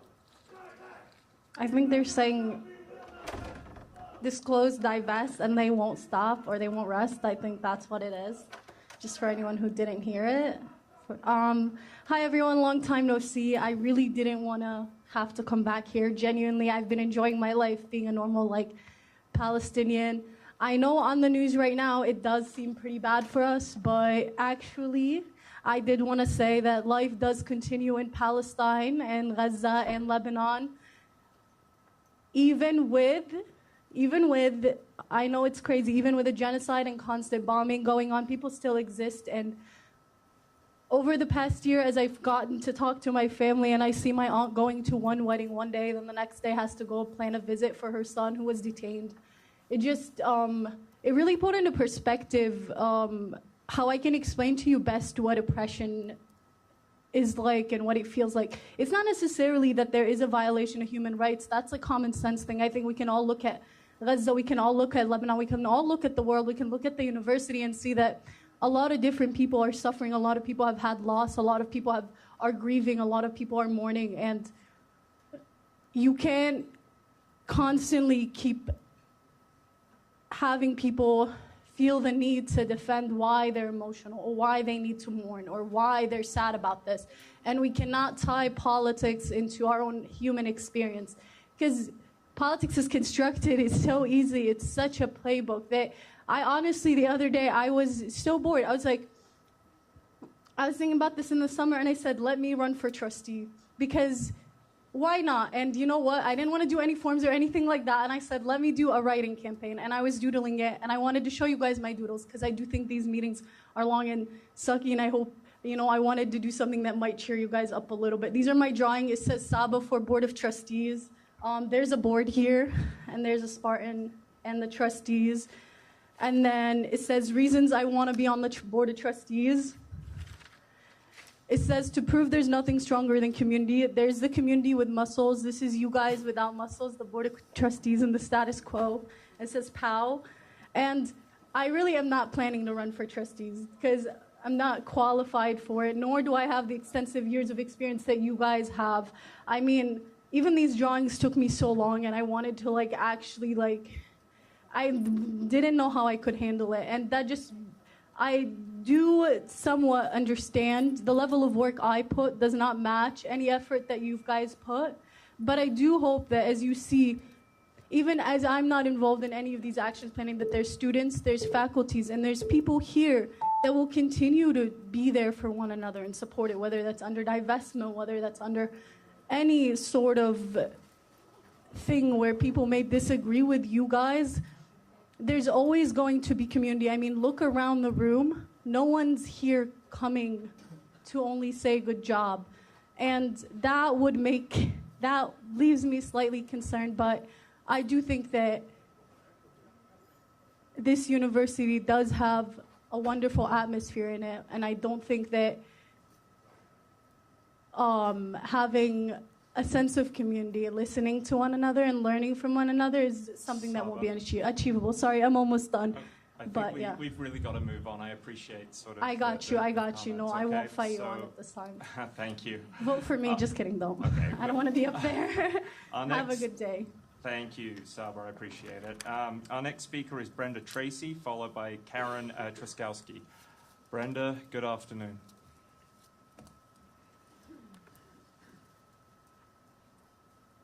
Good afternoon, members of the board.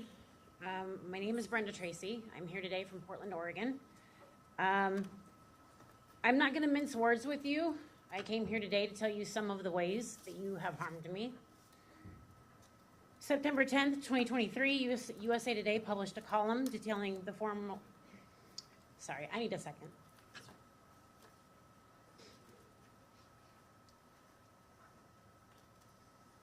September 10th, 2023, USA Today published a column detailing the formal complaint I filed against then head football coach Mel Tucker for sexual harassment. I want to be very clear with all of you that I did not want to come forward. From day one, I wanted to complete the RVSM process without the input of the public. But that right was taken from me late at night while I was 3,000 miles away from my home at a baggage claim. In that moment, I was faced with a decision. Do I go public, or do I allow the media storm to choose the narrative for me? Did I have the story on deck ready to go? Yes, I did. It became evident to me early on in the RVSM process that I would need to protect myself. But I shouldn't have had to protect myself from you, the trustees of Michigan State University. Former trustee Patrick O'Keefe wrote this in a text. Her actions are unprofessional and so out of bounds, it is hard to figure why she would commit such career suicide. I have been around people who have been hurt and want to hurt others, or want to hurt someone just to feel good about themselves. She had plenty of outs if she didn't want to be a victim. First, like hanging up the phone, battery went dead, got something else I need to tend to, but she didn't. I am suspect on motivation, but I am betting she doesn't show up to the hearing or is trying to influence the process. Dr. Vassar, this message was sent to you, and you supported it by putting a heart on it. And I did show up for the hearing. Tucker did not. In the Miller Chevalier investigation, Dr. Vassar, you alleged interference with an ongoing investigation by trustees Kanaki, Jefferson, Byram, and Scott with outreach to and communication with Brenda Tracy and possibly her attorney, either directly or through third parties. These allegations of collusion are also alleged in Mel Tucker's lawsuit naming this board and MSU administration, which says, upon information and belief, the administration defendants personally collaborated with Tracy and her counsel and with OIE staff to develop a factual record designed to support her false claim against the plaintiff. There is also evidence that several board members, defendants Kanaki, Jefferson, Byram, and Scott, engaged in improper and unauthorized discussions with Tracy and her counsel. These allegations are absolutely false. I have never met any of you or talked to any of you before today, and I have never colluded with anyone in OIE or this administration. After the conclusion of the Jones Day investigation, Dr. Vassar, as chair of this board, you went on the record to say that the board was exonerated in the leak of my name. But Trustee Deno, you didn't give investigators your phone to assist in ruling yourself out as being involved directly or indirectly with the leak of my name. That is not an exoneration of this board. I filed my complaint with OIE because I was sexually harassed and threatened by head football coach Mel Tucker, a man who pretended to be an ally to survivors. A man who brought me here to educate his staff and players on issues of sexual violence and misconduct prevention. And then turned around and did to me the same thing he brought me here to do. I turned to MSU for help, and in return, I was victim blamed, shamed, accused of collusion, and used as a pawn for personal agendas. You say you are a board that supports survivors. That was not my experience with you, but I absolutely believe that it should have been. Thank you. Thank you, Brenda. Our next speaker is Karen Jaskowski, followed by Jessica Watley. Karen.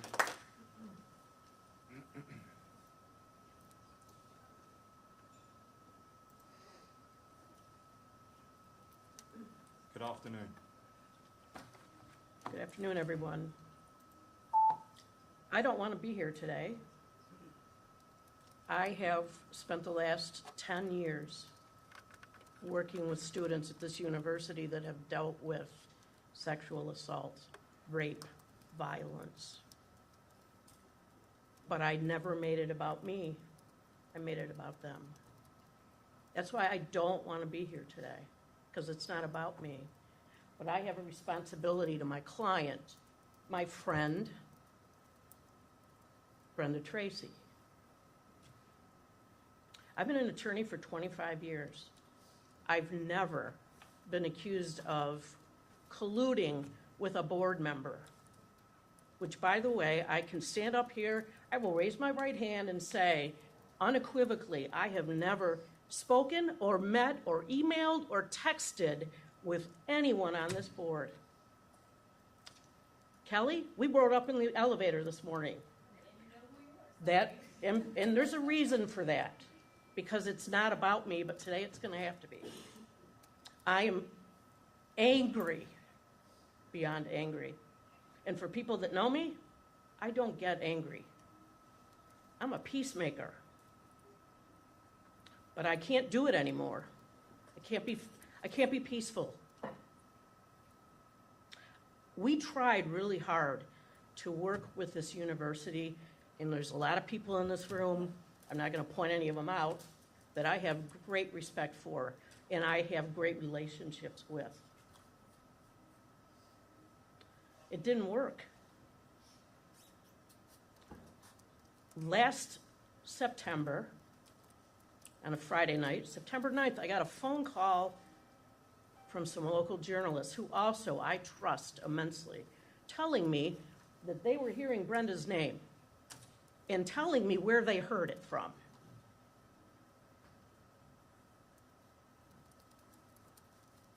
What was I supposed to do? Brenda never wanted to be public. She wanted this process to finish and be fair to everyone involved, including Mr. Tucker. And that was taken away, quite honestly, not only from her, but from Mr. Tucker. Now, I don't represent him, obviously, but I believe in due process and fairness for everyone. Imagine my surprise when I get a call from Alex Walters at the State News asking me about a confidential email that I submitted in confidence as a courtesy to this university because I was going to release a statement about the leak of her name. And guess what? How ironic. That memo was leaked. And what did that memo say? Brenda Tracy's name has been leaked. And then that's leaked again. Where's the trust here, people? And, you know, I sat over here for an hour and a half changing what I was going to say over and over again. And then I decided, you know what? I put it all away, and I came up here and spoke from my heart. I'm a professor, I'm a teacher, I have great respect for education, I have immense respect for this university. Karen, we really are going to have to move on. So Oh, please I'm do- sorry, sir. Yeah, please. conclude your You get my message. Thank you. Thank you. Our next speaker is Jessica Watley, followed by Abigail Rodriguez. Jessica? Okay, our next speaker is Abigail Rodriguez, followed by Drake Johnson. Good morning, Abigail. Hello, good afternoon. Yeah, good afternoon. Hello. My name is Abigail Rodriguez, and I act as the ASMSU representative for ARCA. And if my name sounds familiar, you may have heard my name a few times in the news recently as a member of the 2024 Homecoming Court and as one of the few students who has been nominated for the Marshall and Rhodes Scholarships. I'm not saying this to brag about my accomplishments, but because I can attribute all the accomplishments I have to the experiences I have had in ARCA. ARCA stands for the Residential College in the Arts and Humanities and is one of the 3 residential colleges along with James Madison and Lyman Briggs. And MSU is ranked number 4 in living and learning communities like ARCA. ARCA emphasizes community engagement through liberal arts education, and unlike any other program on campus, ARCA emphasizes hands-on learning that connects our studies directly to the communities we come from and those we hope to impact. ARCA students don't just sit in classrooms. We engage communities, create art, host events, and critically analyze how we can make a meaningful difference. This approach has prepared me to pursue my goals of advocacy, research, and service in ways that go beyond what I could gain from a traditional classroom setting. The discussions happening to merge ARCA with the College of Arts and Letters is deeply concerning to me and my peers. ARCA's small, dedicated community is integral to its success. It provides us with a close-knit environment where faculty know our names and understand our goals. This college is where students who might otherwise feel unseen at a large university like Michigan State University find a home and supportive network that encourages them to excel. As someone who has benefited tremendously from ARCA's unique approach, I am here today to urge the board to consider what is truly at stake with these discussions of a merger in progress. As these discussions of a merger progress, we risk losing a space that fosters creativity, critical thinking, and community-centered leadership. ARCA is more than just a college, it is a community, and it is a launching pad for future leaders who are driven to make a difference. Preserving ARCA does not just mean protecting a college, but a space that cultivates the values that make MSU a diverse, forward-thinking institution. I want to ask the board to not entertain any discussions or proposals made about a potential merger between the Residential College in the Arts and Humanities and the College of Arts and Letters, and instead begin the search for a permanent dean of ARCA, which we have been lacking. Thank you for your time, and I hope you will consider the voices of students, faculty, and alumni who believe ARCA's legacy and impact deserve to continue. Thank you. Abigail, thank you very much. Drake Johnson, you are our next speaker, followed by Mike Balo. Drake, are you with us? Not seeing Drake. That moves us on to Mike Balo. Mike, good afternoon. A very good afternoon to you as well. It's good to be here. I too have kind of changed my comments. You know, I had no idea what people were going to say during the meeting today. I've been here for 4 years. I think this is my 35th straight meeting, so I think I've seen things as they are. In many ways, I'm a creation of this environment. You know, I never thought I'd run for a board like MSU. But what I'd like to offer, and not only manifested in myself, but in others that I see, is a change. A change to have what we all know to be true, which is a more open, honest environment here at MSU. I've gotten to saying it's like the 95-5 principle. 95% of what goes on here is always going to be good, and we can talk about how great it is, and that's fun. But there's 5% that's going to be trouble. All institutions have a 5% that's trouble, sometimes more, sometimes less. The true test of leadership is, what do you do with that 5%? What do you do when that bullet is running at you, when something bad is happening? When the stories that we hear today happen, you know, do we hide and obfuscate, or do we deal with that as fair brokers and honestly? So I think I am hopeful. You know, one of my favorite movies is The Shawshank Redemption, and as you all know, Morgan Freeman's character has one of the best movie quotes of all time, where he talks about the value of hope. But hope is not a strategy. Hope is something that you need to support with action. And we all have a chance here. You know, I like to agree with President Guskowitz. Like, we have an election week that's upon us. You know, I hope everyone votes the whole ballot.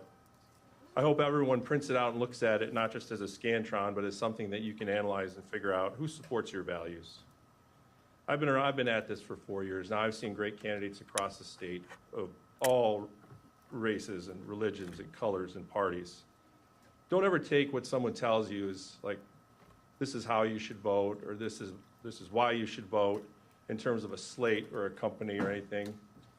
You're all Spartans here. We expect a lot of independent thought. Do your research. Let's be the leaders that people expect of us on the board. You know, Hemingway once said, the world is a fine place and worth fighting for. I might say the same thing about MSU. Much like the American experiment, it's never finished. Every day that we wake up and we think it's not going to be a struggle today to be better than we were yesterday is a day that we're not looking at the world in the right fashion. You know, trustees can be much maligned, but if you do your job right, it's one of the opportunities of a lifetime to work with such awesome people here on campus and around the state. You know, King once said, the arc of the moral universe bends toward justice. And I heard someone say it 2 weeks ago, and I wish I could remember who. They said, only if we help it bend. And Lincoln, in his 1861 inaugural, said, people need to follow the better angels of their nature. We are set up well to be much better than we have been. If we do it together with respect for each other and a respect for the truth, we're going to get there. Thank you.